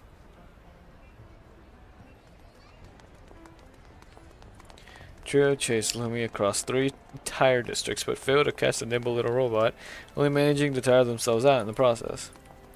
It's too good at running. Where'd it go? Nagan, did you see it go toward Big Sis? Eh? Yuhi immediately pivots at the sound. Before she can react, Lumi spews out a stream of foam. Her vision module feed is immediately filled with white, obscuring her vision completely. I can't see! Stupid stuffy, stop running! Sandy, it's going in your direction, stop it! Man, I'm beat, it's just too fast. Sandy blocks Lumi's path of escape. The ladder quickly adjusts, squirming underneath a nearby stall's table. Moves the table's leg, shaking and disturbing the wares for sale on it. Nagat makes it over in time, stabilizing the structure. You got eyes or not? Watch it. Sorry, boss. Sandy, go quickly. We can't lose it again. There's people over there to make up a wall. So you got any gadgets in your pockets that could make me fly? Do you have one of those hats with a propeller on them that can make people fly in your collection? That kind of thing doesn't exist. I wouldn't have it on me even if it did. In her hat, Nagat manages to get out of the massive crowd with some effort. Just as she moves to continue the pursuit, she finds herself on the pedestrian crossing in the middle of the road. Nagat, look out! The lights are red! Huh? A car blasts by, almost blowing Nagat's hat off her head with the wind in its wake. You got a death wish? Sorry. Nagat apologizes, moving back to the side of the crossing. Yuhi and Xenia make their way over. This is bad. The little guy's from nowhere to be found. Nagat, did you see where Lumi ran? I didn't see, sorry. The foam trail's gone too. This is bad. The city's so big, it's going to be impossible to pin it down. I'm sure there's another way. Let me think. Isn't that a camera over there? How about we hack into the city's CCTV and see if it's caught Lumi? What are you thinking? That's illegal. Well, our circumstances are unique. So long as we're careful and don't get caught, it'll be fine. No, it won't. How can a law enforcement officer like you know the laws and still break them? But we're not doing anything bad with the CCTV. So long as we don't get caught, no one will know we have access to those systems. No one knows, and have we really ever been there at all? No means no. No more of your delusions. If we just let Lumi roam the streets, it might cause even more trouble. Isn't just letting it be dereliction of duty? It's not like I mind. Easier to do nothing. Nagan furrows her brow. Think of the action movies. In order to defeat evil, the protagonist must step into the shadows, pitch black as they may be, right? I suppose that's how it goes, but... Well, while certain someone has been fence-sitting, Yuki's already on the move. Yuki nods, already working on a hacking program. Filter a series of suitable injection modules. Or injection modes. I'm willing to try anything that can help us find Lumi. If the security system catches us, then I'll just hack the security system too. Why is she so scary all of a sudden? I think she's filled with a desire to fight, my good senior. Well, since we're here already, we might as well help. I mean, supervise her. You can't be using the CCTV for anything other than finding Lumi. Alright, come on, Grandma, let's get a move on. Inside level 2. Have access to the CCTV system. Good work. Xenia, you help look for Lumi. I'll keep an eye on the security. We need to be careful. Even more work? Please remember to pay me for my overtime. As if I can afford to. Keep all of the money from reselling the flowers if you really insist. No, I was just kidding. Yet more of this goody two-shoes attitude, unbelievable. What are you supposed to do about this? Everyone, I found something. You found Lumi? No, just some videos of Lumi from a few days ago by the looks of it. Can I have a look? Of course. Xenia begins to individually inspect the files sent over by Yuhi. Look here. That's Lumi hanging around the sign-up area in the commercial district, right? She's doing donuts there. It's shown up there several times too. What a strange system error to have. Nothing's out of the question when it's an error, I suppose. It's going to bother those pedestrians again. Look at the foam on those lawns over there, too. That ought to be Lumi's work. Professor's probably spent a pretty penny paying off fine for its sake. Well, Dad, that really loves his kid, huh? Why does it move in a pattern like this? Yui goes through the possibilities with a hand on her chin before she can come to any conclusions. Nagant's warning arrives. Security's odd to us. Yeah, it's no good without some proper espionage tools. Espionage? That's the first thing you think of? You really... Please, is it really the time to berate me for this? Think of something quickly or we're going to be busted. Security programs will have to find us. Yui, have you found Lumi? 2 more files left to check. I'll be done in just a moment. There, Lumi's last location, an abandoned building in Zone E3. Alright, let's get out of here, quickly. The moment before the security program raises the alarm, the 3 cut off the connection, making a clean getaway.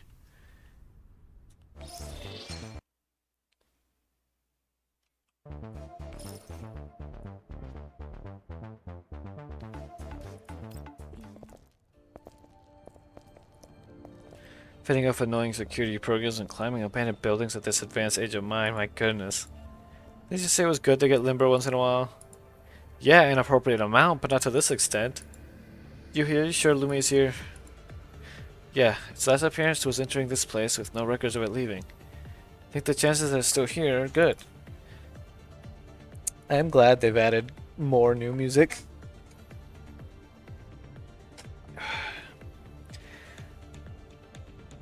Building's construction seems to have been cut off right after its roof was erected. Unfurnished windows adorn the mottled concrete walls like black holes.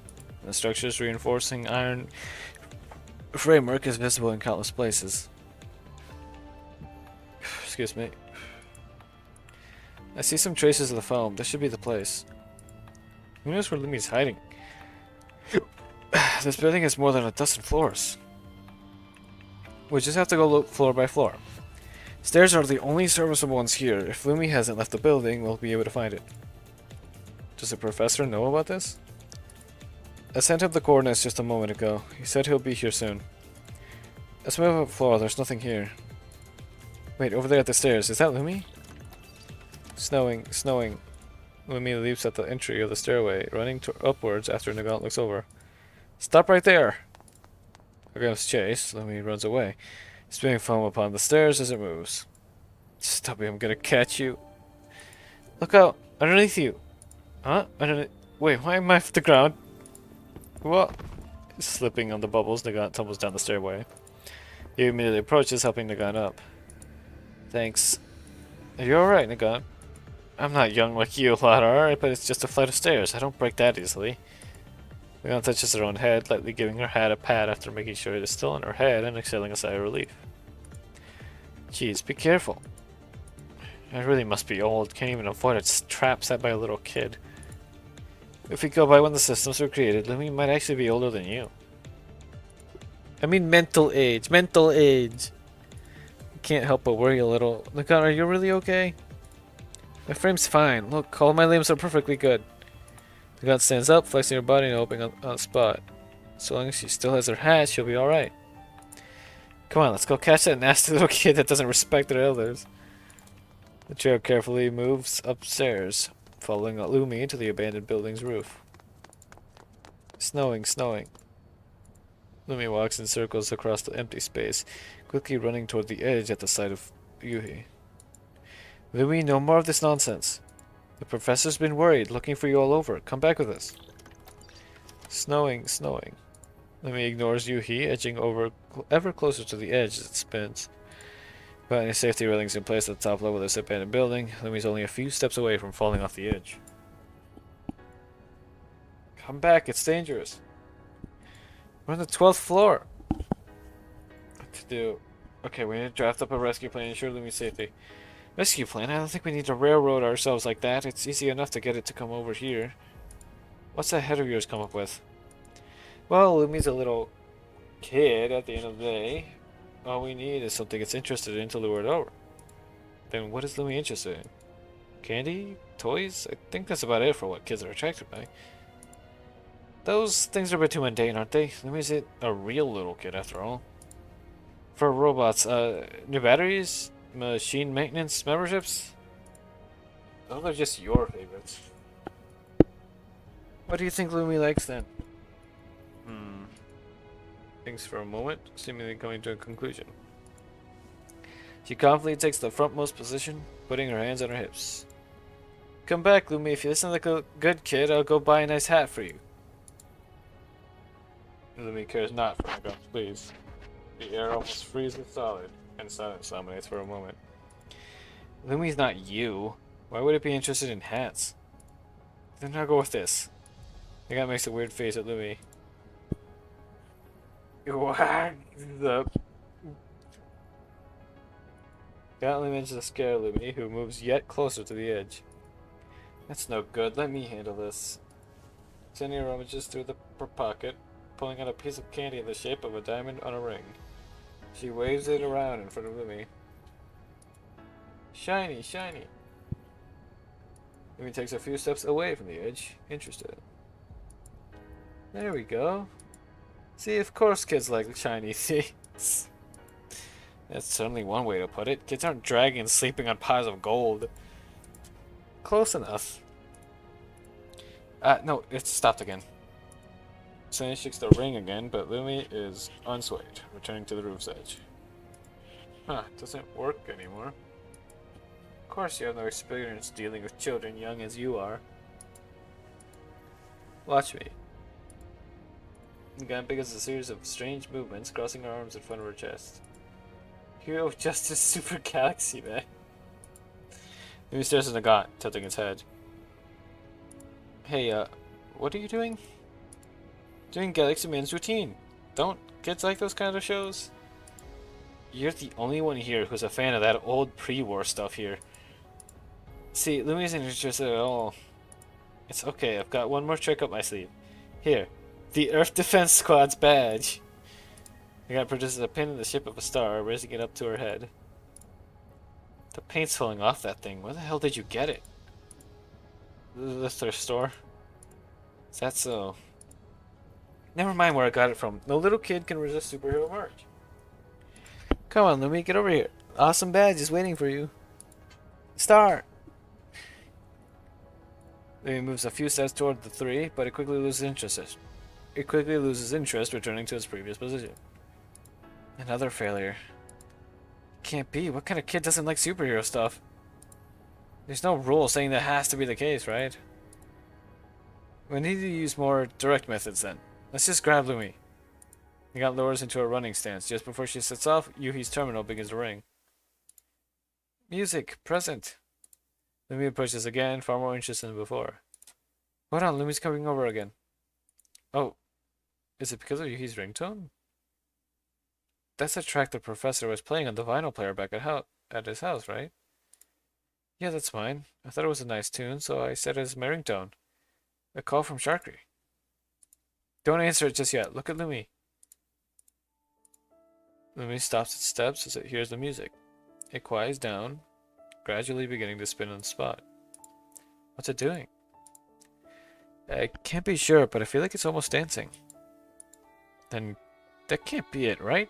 I don't have any neural records of a type of dance that's just spinning around. But look, it's spinning exactly to the beat. If that's the case, I'm sorry, Sharky. To keep the music playing, Yuhi declines the call, picking up where the ringtone left off on her terminal. The gentle tune draws Lumi in even further, like a child in a lovely dream. Yuhi slowly moves backwards with the terminal in hand. Lumi follows as it spins, leaving the roof's edge. Now, Zumi is distracted by the music. Nagant and Xenia flank it on both sides, producing a rope from her bag. Nagant quickly hog-ties Lumi. Thank goodness, I brought the rope just in case. This will only work for a little bit, right? Kids tantrum after waking up amplifies their normal temper, you know? Just tying it up won't do. We need to make sure that Lumi won't go out of control again. Then the only thing we can do is get the control permissions to Lumi, right? No. My goodness, are we really on holiday here? 10 times the normal overtime rate would not cover the effort I put in today. Yu and Xenia rush to Nagant's side, despite her very vocal complaints. Xenia quickly joins the others on level 2, accessing Lumi's systems. Shattered pieces of data drift through level 2. Yu extends a hand to touch one such piece, but to no avail. Data fragment passes through you, meandering into the distance. The ground beneath them, made of coagulated data, begins to fade and ebb. All fluttering and fluffy like snow. It's just Lumi's world. Level 2s aren't usually like this at all. I'd say that it comes down to Lumi's model, system, and ports being so old they're causing incompatibility with dolls. Our environment here is becoming unstable too. Yeah, we better find Lumi's logic hub and grab the control permissions. Staying here for an extended period might be dangerous. Yui's right. My senses are tingling. Everyone over there, on the right. Are those weird-shaped things approaching us? The group looks in the direction Nagant indicates. Behind a shining stream of electricity, information fragments congregate, forming dangerous shapes. Where'd they come from? There's so many. Judging by the shape, they might be viruses. Only viruses can produce such a massive blobs of error data. They're not viruses, look over there! Nagant looks over to see data fragments assembling to become new enemies. These enemies are all converted from normal data, and we happen to be in a cache area in Lumi's systems. I get it, it's data overflow. Yes, the fragments are all legitimate data in and of itself, or in and of themselves, but because of the sheer size and the data destruction algorithms, they're taking up a lot of the cache. Judging by the current circumstances, these chunks of data are reflowing into Lumi's operational space. Odds are, those pieces of data are the reason Lumi's going out of control. Xenia draws her weapon with a flourish, firing 2 shots towards the enemies formed from streams of data. Shattered fragments spray in countless directions. Hearing an explanation, Nagant slaps her own forehead. Ah, yeah, that's it. I mean, of course the young should be knowledgeable about these things. Good, good. Behind you. Don't just touch my hat willy-nilly. Nagant destroys the enemy with a single punch. Data fragments fly in all directions, scattered in an instant. Nice swing there. Not a veteran in name only. Back Nagant, they're reassembling themselves. What? Nagant takes a brisk few steps backward. Data fragments reconvene, forming a cube. Two face off for a dozen seconds, but the cube does not express any desire to attack. Is it not an enemy? This cube's kind of familiar. Is it? It's a gift box, right? It's shaped like one. The bow tie on the top is making a packaging ribbon, right? It was detected just a second ago. Why is it forming a gift box now? Was somebody trying to tell us something? Who knows? With so much erroneous data here, it's impossible to predict how Lumi will act. Might be something inside the box. Let me have a look. Wait, Yuhi, don't touch it just yet. Yuhi reaches for the box. The moment she makes contact, a gap appears on the top of the box. Holographic projection soon appears.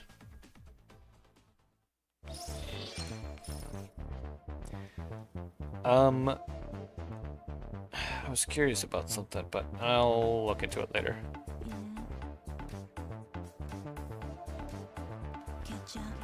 Whitefish snows. Depicts a lively woman pushing a door wide open. She runs towards her husband and walks in her direction, hugging him tightly. I did it, Bowen. A prototype. I've got a prototype. Renee turns around to shake the camera holder's hand, waving at her husband. Stubby robotic foot can be seen, the seams of its metallic plates joined with new shiny bolts. Come say hello to me. Camera angle begins to shift and move, accompanied by the sound of mechanical motors as the surroundings come into view. You can only make a few simple sounds right now, but it'll be the future of AI. Professor Bowen, you'll have to redouble your efforts on your research project. A somewhat blurry video takes in the environment and the happily smiling couple. Owner info updated. Renee Candela, Bowen Candela. Video cuts off. The gift box splits into pieces, scattering to the wind and mixing the surrounding streams of data. Is that man Professor Bowen?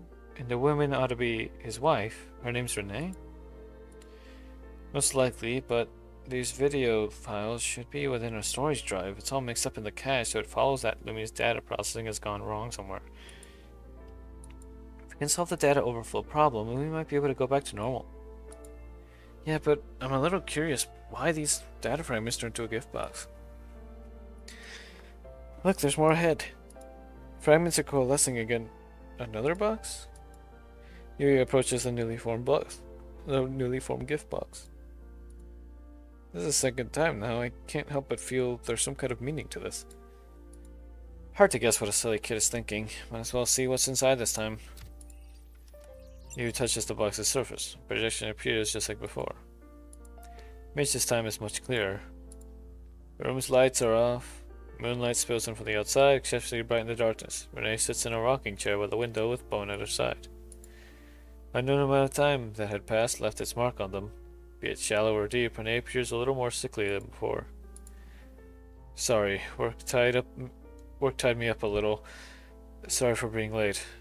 I brought some flowers. I handed some work over to my assistant. From tomorrow on, I should have a lot more free time. Renee accepts the bouquet with a smile. The white flowers inside, akin to patches of pure white snow. I know you've been busy. It's all right. Has the project been progressing as normal? Naturally, our artificial snow has been established and is now seeking investment. Then the project's full realization. It might still need some time, but there's hope now. I really do miss it, the snow we had when we were little. Do you think we'll be able to see it again? Of course. We'll have pure white snow falling from the sky again. You, me, Lumi, and everyone else will be able to have this blessing from the sky. It'll be my gift to you. At the sound of its own name, the holder of the camera wobbles a little. Snowing, snowing. Mechanically repeating the word, it approaches the couple a little. Bowen, Lumi and the snow were both my wishes, but it looks like I will have to leave it to you to fulfill them. Bowen crouches, taking his wife's hand and gently kissing it. There was a time my research went unnoticed by everyone except you. Only you would discuss it with me deep into the night. From the moment I asked you for your hand, your wishes have been mine as well. I only wish that this program could move along faster, just a little bit. The camera turns toward the window. The moon had already sequestered itself behind the clouds, and even the stars are difficult to perceive. Command entry. The voices grow muffled, the images flash a few times before the projection cuts off again. So the snow and Lumi were both Renee's wishes. He hasn't stopped in all those years, even after Renee's passing. No wonder Lumi is so important to him. You do realize this was filmed a long time ago, right? Yeah, the professor looks way younger than he is now. Got a good guess. When Lumi was built, set it to intake information as frequently as possible. Unfortunately, the filtering and selection of the intake seems to be flawed. So it cannot judge for itself which information should be retained, which should be deleted? Yeah, and the professor's field of study is different.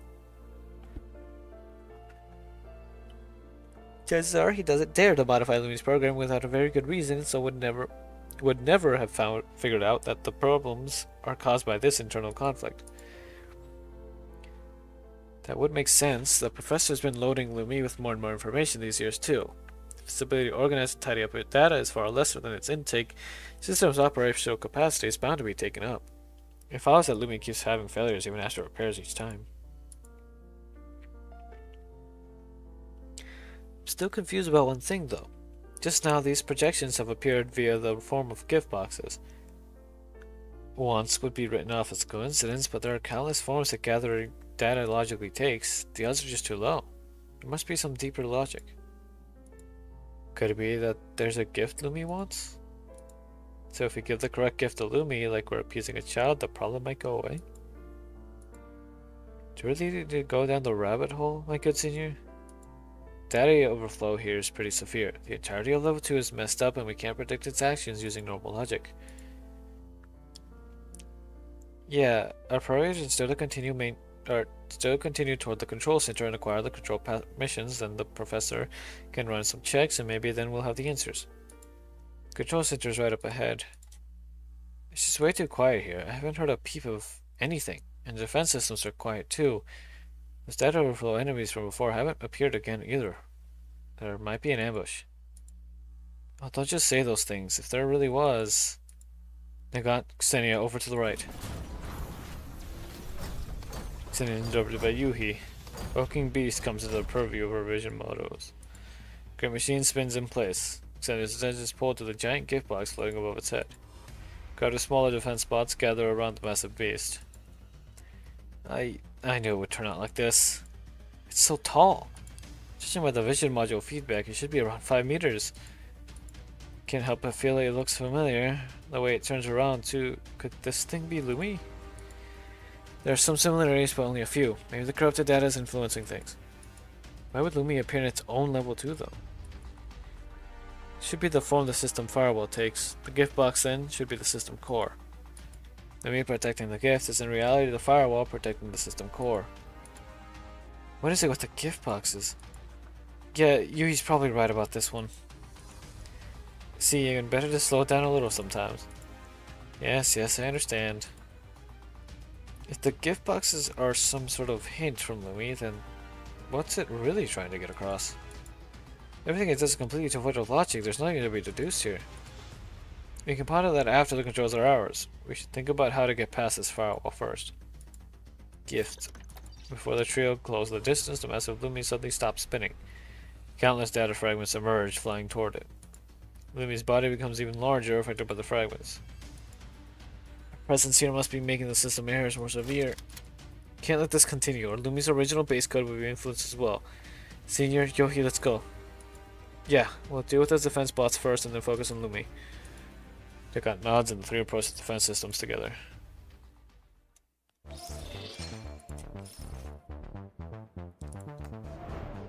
Is that where I fought it? Or is that later?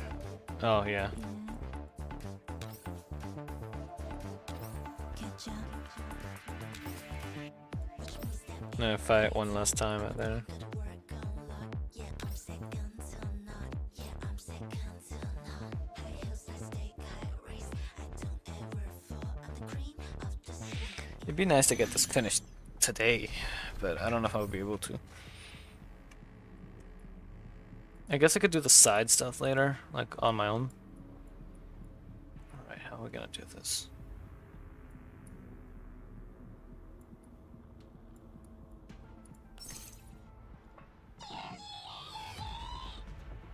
Okay, well the goal is to eliminate Lumi. 訓練の成果ね。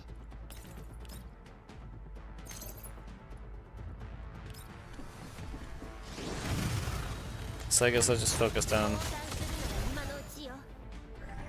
どうってことないわ。交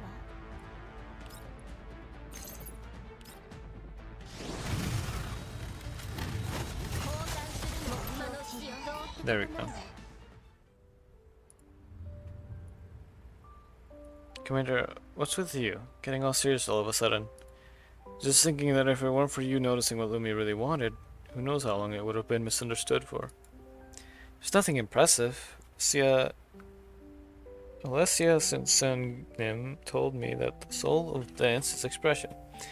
So I habitually begin to observe the people around me to see what they express with the smallest expressions and movements. I suppose I ended up at the right place the wrong way. Soul of dance is expression, an interesting phrase. It's true that when I watch Vepley and Sharkra, I can feel their emotions sometimes. You get it, Commander. That's right. Things on your mind that you can't speak, emotions you can't declare, all of that can be expressed through dance. After the whole business with Professor Bowen and Lumi, I became even more certain about this. Dance can go beyond the boundaries of death and speak to the soul. If it wasn't for Lumi's dancing, imagine the regrets the Professor and his wife would have had. Don't forget your own part in it. You helped out a lot. Pat her head. She looks upwards, a shade of red creeping onto her happy face. I was really happy to be able to help Lumi and the Professor. I want to convey more and more things with dance from now on too. I'm sure you'll manage it. I don't really understand dancing, but if you need help, I'll always be here. Speaking of this, I really did have another request for you, but I'll tell you after we're done for good with the organizing. There's not much left. Let's clear it all out in one go. Alright. リスクは全て排除されました。指揮官の役 Let's see if that opened up the next section.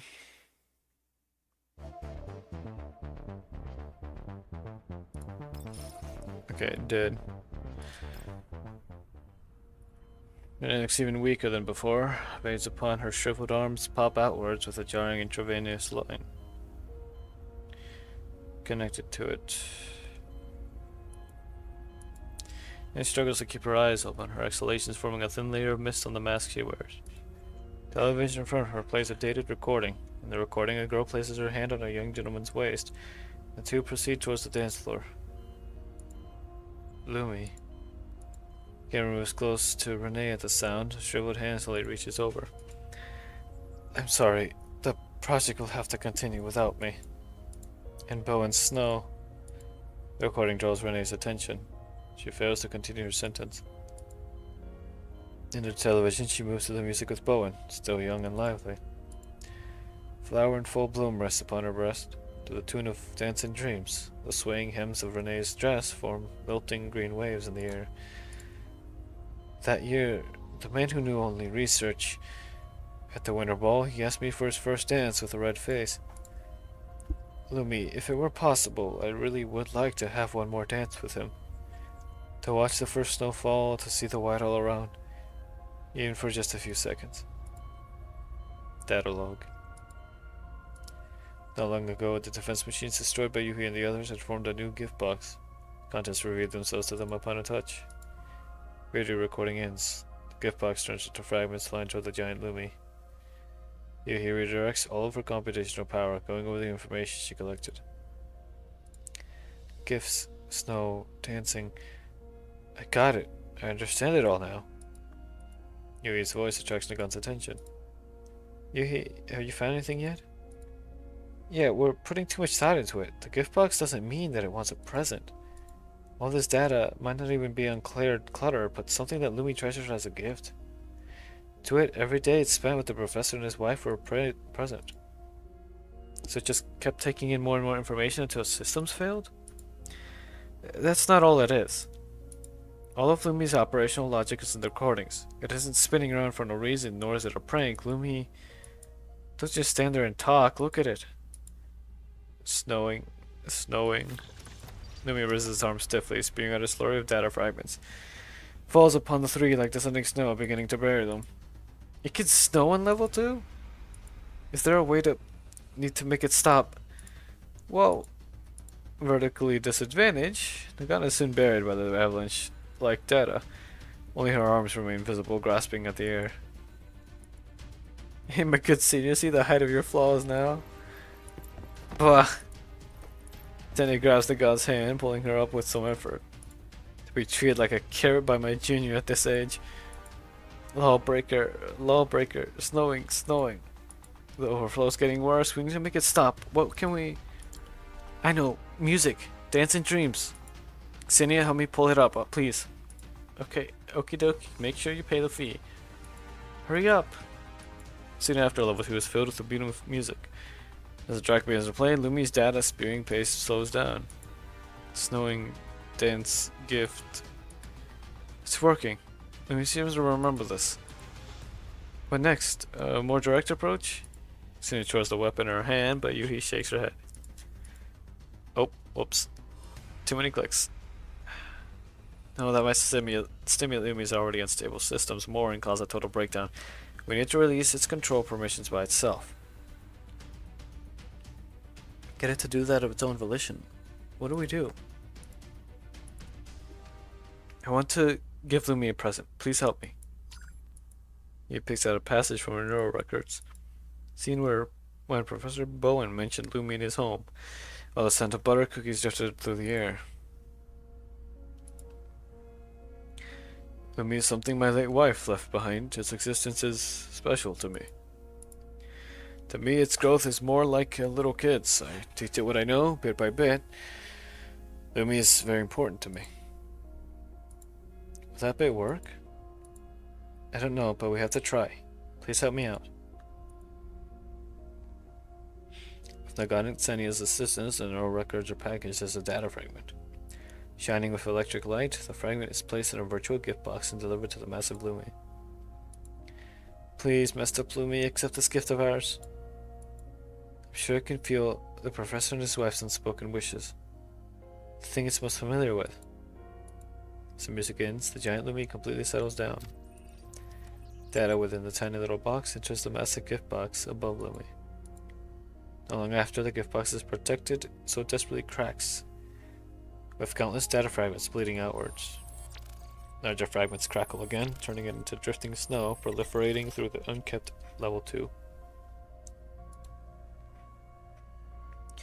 Is something wrong with my vision modules? Is there a projection on those fragments in the air?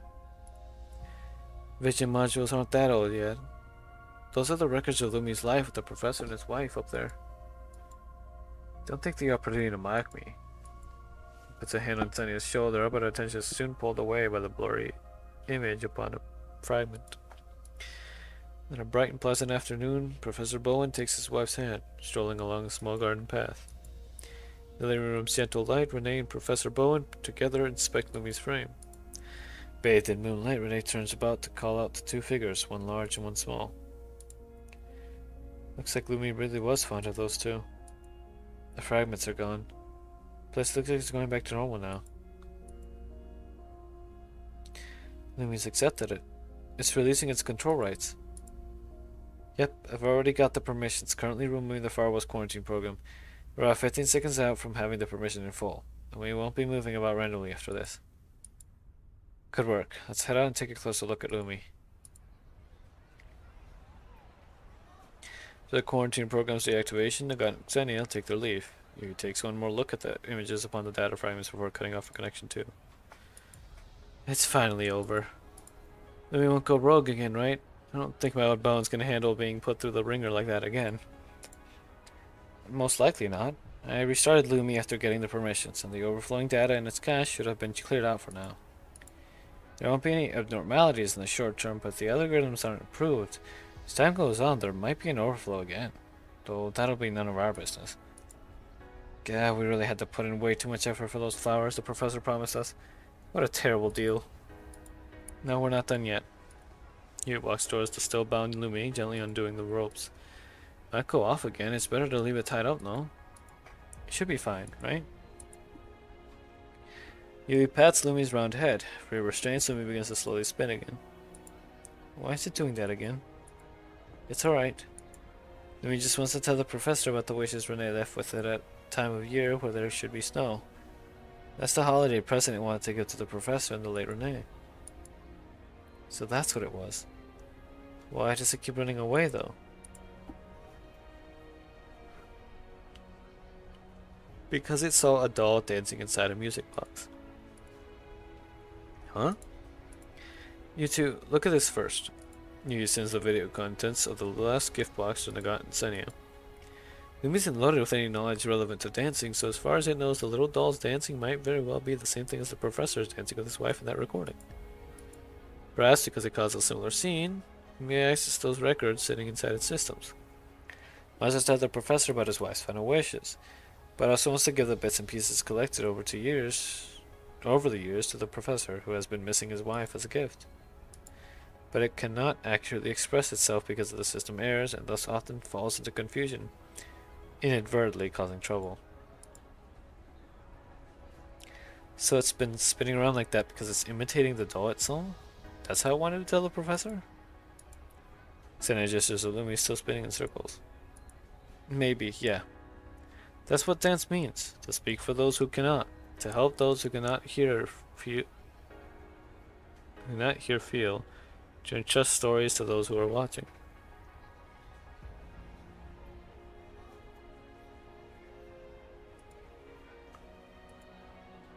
Is its AI really that advanced? You don't just concern yourself with those things at a time like this, you stupid brat.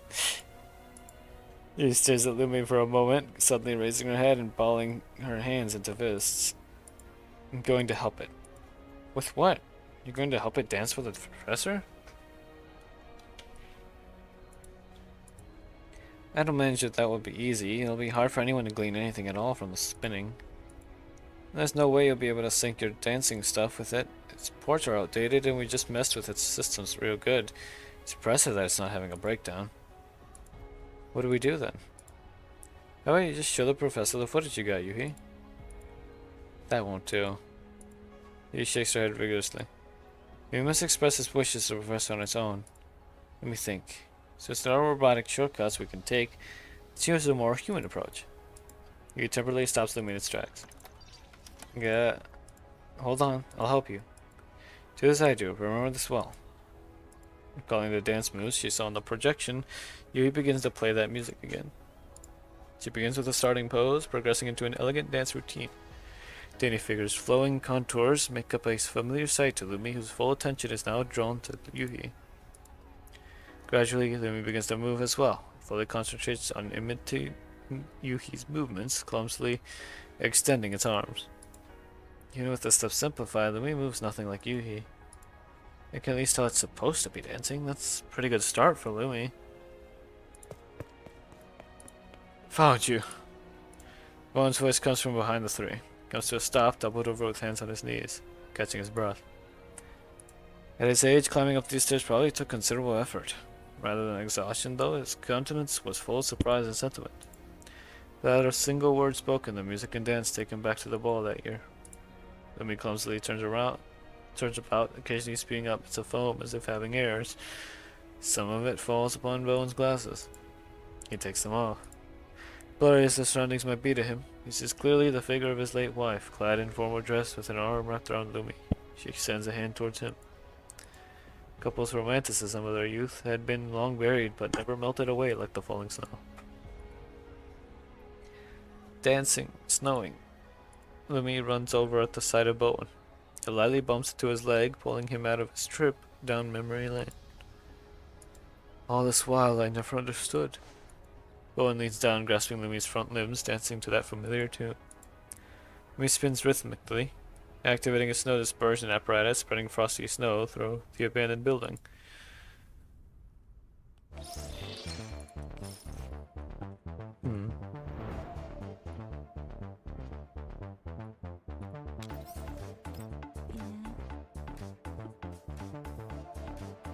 Catch up.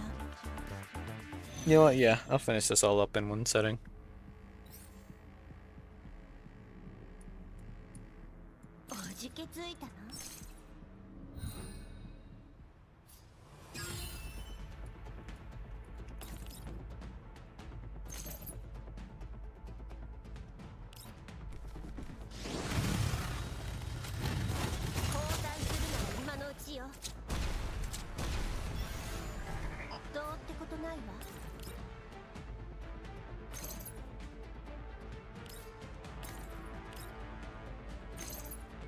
There we go.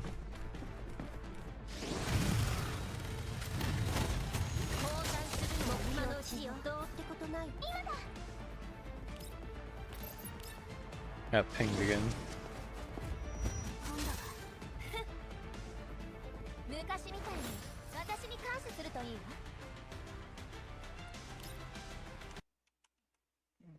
What was it this time?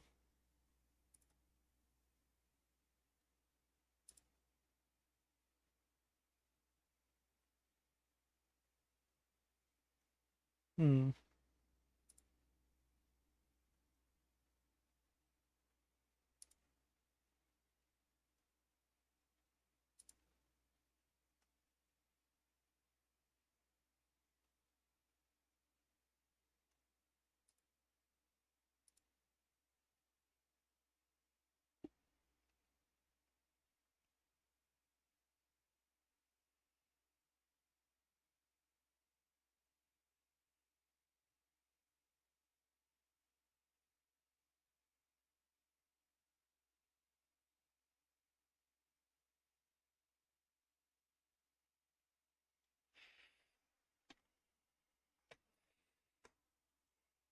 Let's see.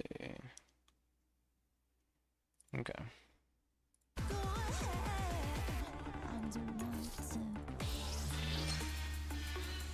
Yeah, I haven't heard the song up to that point.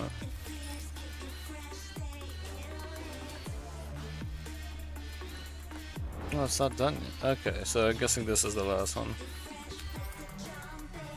And the rest is stuff I'll be able to do off stream, so.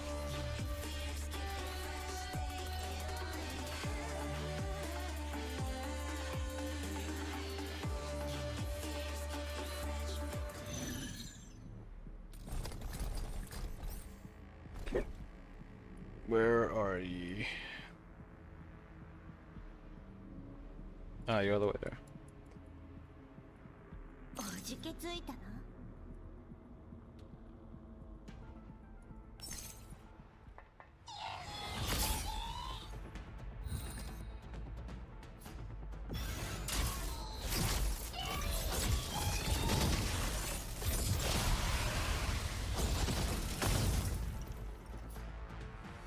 訓練の成果ね。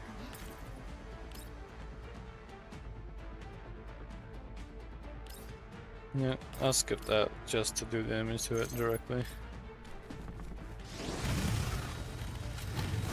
降参するなら今のうちよ。どうってことないわ。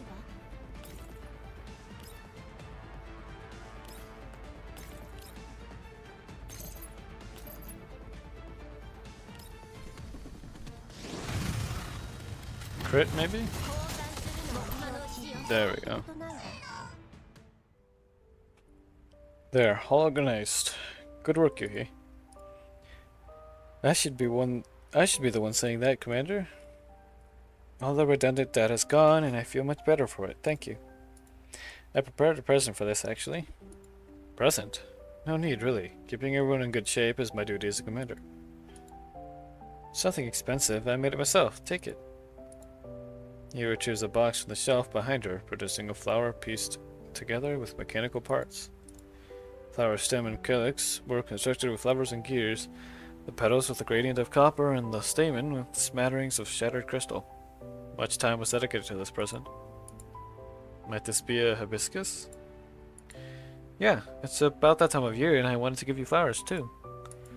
I'm told that the hibiscus signifies gentleness and resilience. I wanted to use it to express my gratitude for your efforts in treating everyone gently, including me. But a meadow flower will never wilt, which means that I'll never be separated from you. Except a gently glinting metal flower, the faint light upon its petals warm and pleasant. Thank you. I will treasure it. You said you have something else you want from me. What is it? Yeah, you mentioned it earlier with Vepli-senbei and Sharku-senbei, right?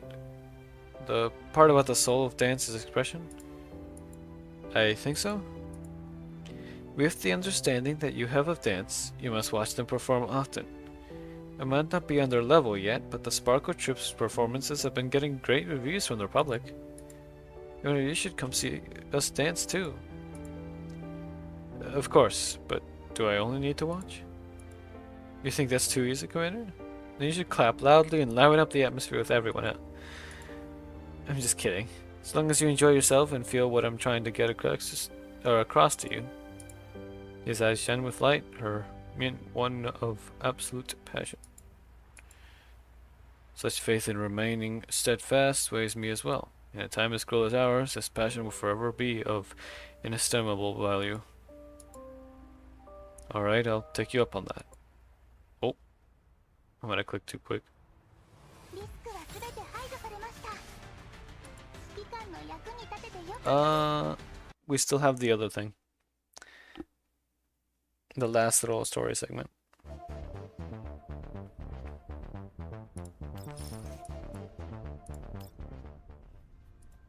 Sadlet City, PRY01's convention and center open air amphitheater on a clear evening.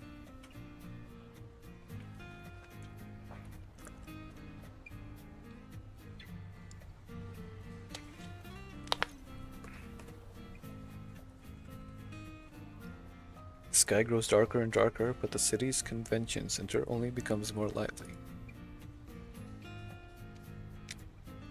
Proceeding backstage with VIP passes, Nagant and Senya find Yuhi in the middle of placing the finishing touches on the performance with Lumi and Professor Bowen. Yuhi, we're here. The professor's here too. Are the preparations for the upcoming performance complete? I'm finished with adjusting the equipment. Yep, everything's in place. I'm feeling good today. I won't disappoint everyone. Alright, happy holidays everyone. He produces a basket as she speaks, scattering the multicolored petals inside through the air. Oh, don't just scare people like that. That's something we're going to bring out on stage. You guys got a sneak peek. Happy holidays. Thank you for inviting us to the show. I hear the tickets were rather difficult to get. The gimmick of artificial snow pulled in a lot of the audience. I hear that the idea came from that senior of yours. If the chance ever arises, please do introduce me to that business genius. Do you mean Sharkry? She was originally going to come as well, but some stuff came up at the cafe she works at. But check this out. Yuhi spins around happily. Sharkry gave me this bow tie on the back of my dress. It looks amazing. Does everyone who knows how to dance or sing also do handicrafts? And not only is she good at crafts, she's also a makeup whiz. When I met you guys, before I did, rather, I was talking to her on the phone. It may cause some trouble, so I hung up. I thought she would be angry, but after I told her about the circumstances, she complimented me instead. So she's a competent senior too. I really must speak to her if the circumstances allow. Right, Professor, how's Lumi been? Any further incidents? After you lot described the issue, after you lot described the cause, I ran some more checks in the central systems and spoke to a friend in the field. There shouldn't be any further issues. After things are stable, could Lumi's original be put into production next? That's still a ways off. After this performance is over, I'll still be deleting the overflow data in Lumi again and recompiling the source code. What a shame. That's technology Rennie left behind. Bowen smiles and nods, turning to the silent Lumi at his side. A shame indeed. But keeping Lumi in good operating order is most important. I know Renee's wishes now anyway. She'll always be by my side like Lumi. I'll have no regrets. He nods at the backstage staff, begin the call for the dancers to get into position. Sorry, it's about time. I need to go prepare for the show with Lumi and the Professor. Tickets are for the VIPs and the VIPs. Get ready to catch every mesmerizing move of Lumi's performance up close. Lumi's going to be performing on top of providing the snow? Yeah, after the experience of ours, I had a change of mind in regards to the routine, so I made some changes. I asked the Professor to help me train Lumi too. Just sit and watch. We'll be off then. Alright, we'll cheer for you. Leaving Yuhi to our business, the Senya returned to the audience seating area, finding their spots. VIP indeed, what a view! Yeah, I don't even have to stand on my tippy toes to see the whole amphitheater. Not bad at all. What's going on? It's all black all of a sudden. Did they turn off the lights? No, they haven't. Could your mission modules really be getting that old? But I had them checked a few days ago. That shouldn't be the case at all. Procedural failure then. I think permanent loss of vision might be in the cards. No way, right? Never heard of that happened to a doll. Help me, Xenia.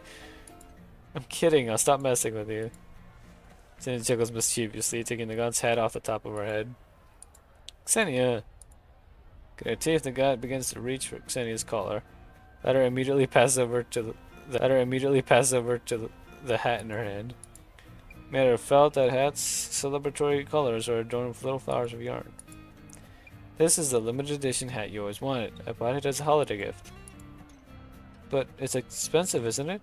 But as much as the flowers the professor gave us were worth, right? Yeah, all of the money from the sales went into this hat. You were hesitating, so I went and bought it for you. And it's just money, we can always make more. But we missed this hat, it's gone forever. Thanks. No need to thank me, just mark me for extra overtime pay in the future.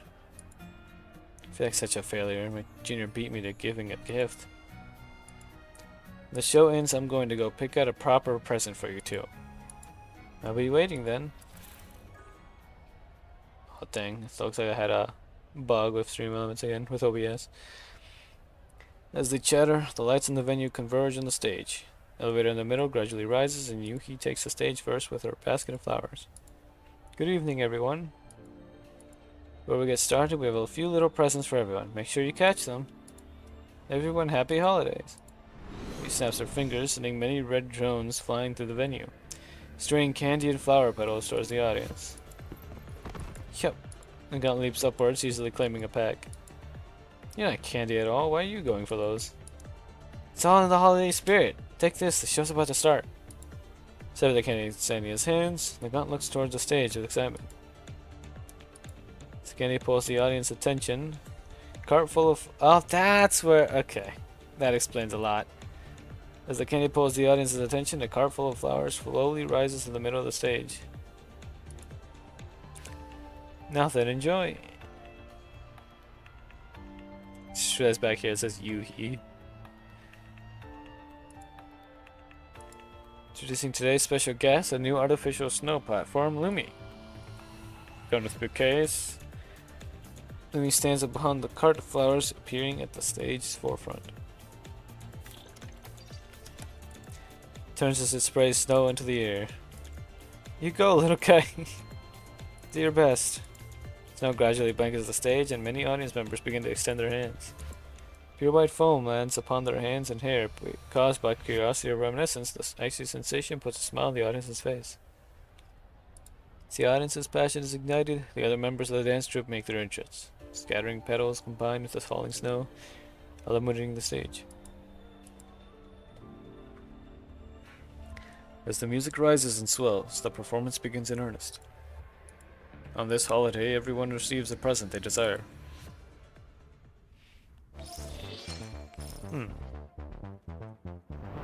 And that is it. I will be doing the little extra stuff on the sides on my own. Same with the last of the challenge and the last of the diner get thing. Actually, I can finish the diner get thing right now. What do I need? 3 kills and 1 or just playing it once, so I'll hyper focus on the kills then.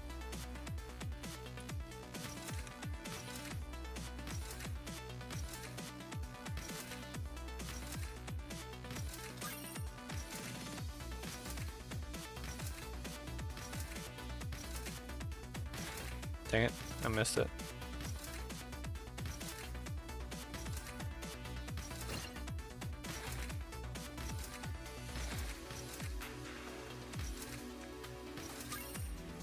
I think those kind of skills.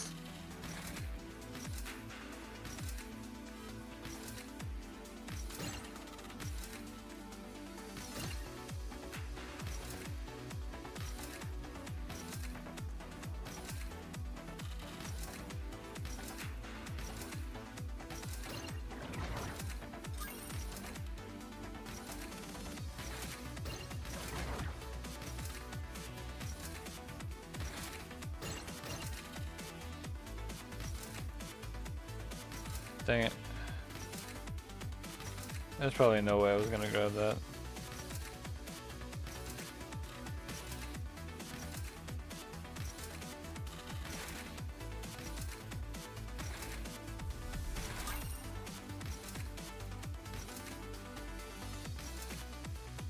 It's another one.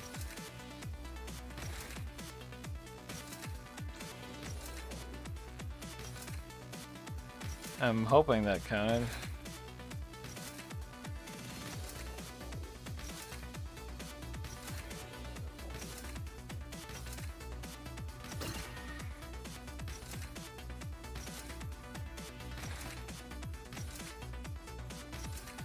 I know what this shield is for.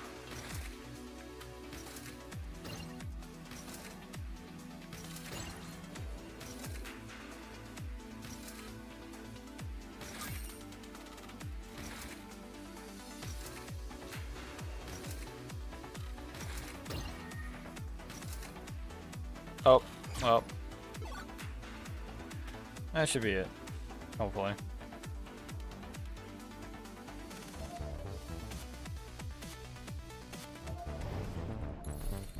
Oh, there we go. Okay, so the minigame's done. Supply and story are done. I just need last mission and doing the little extra bits.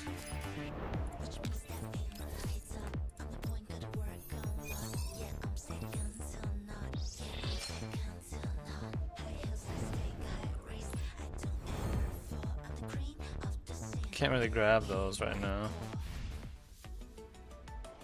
Because, the storeroom is really full.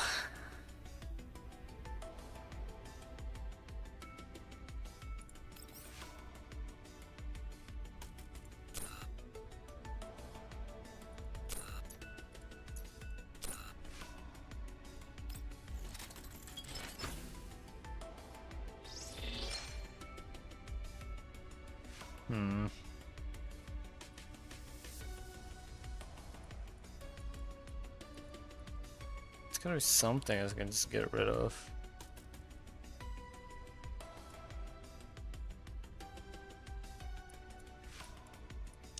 I just gotta go through the attachments and see what are actually good and which ones are bad.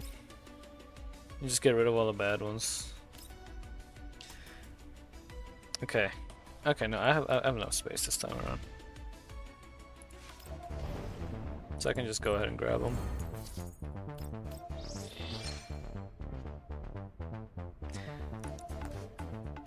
Alright. Anyway, that is going to be it for me. Alright. Anyway, that is going to be it for me. I am going to go. Ah.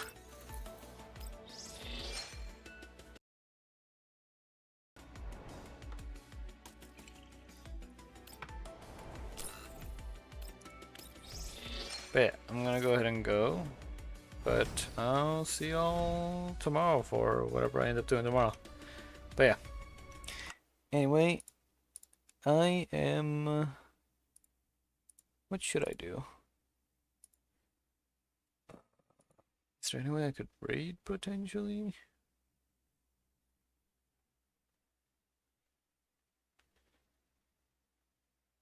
I'll have to check.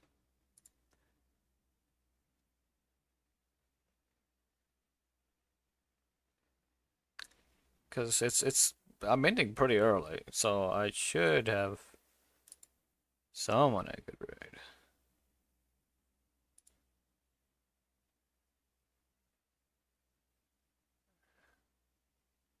Okay, so you know what? I'll raid her.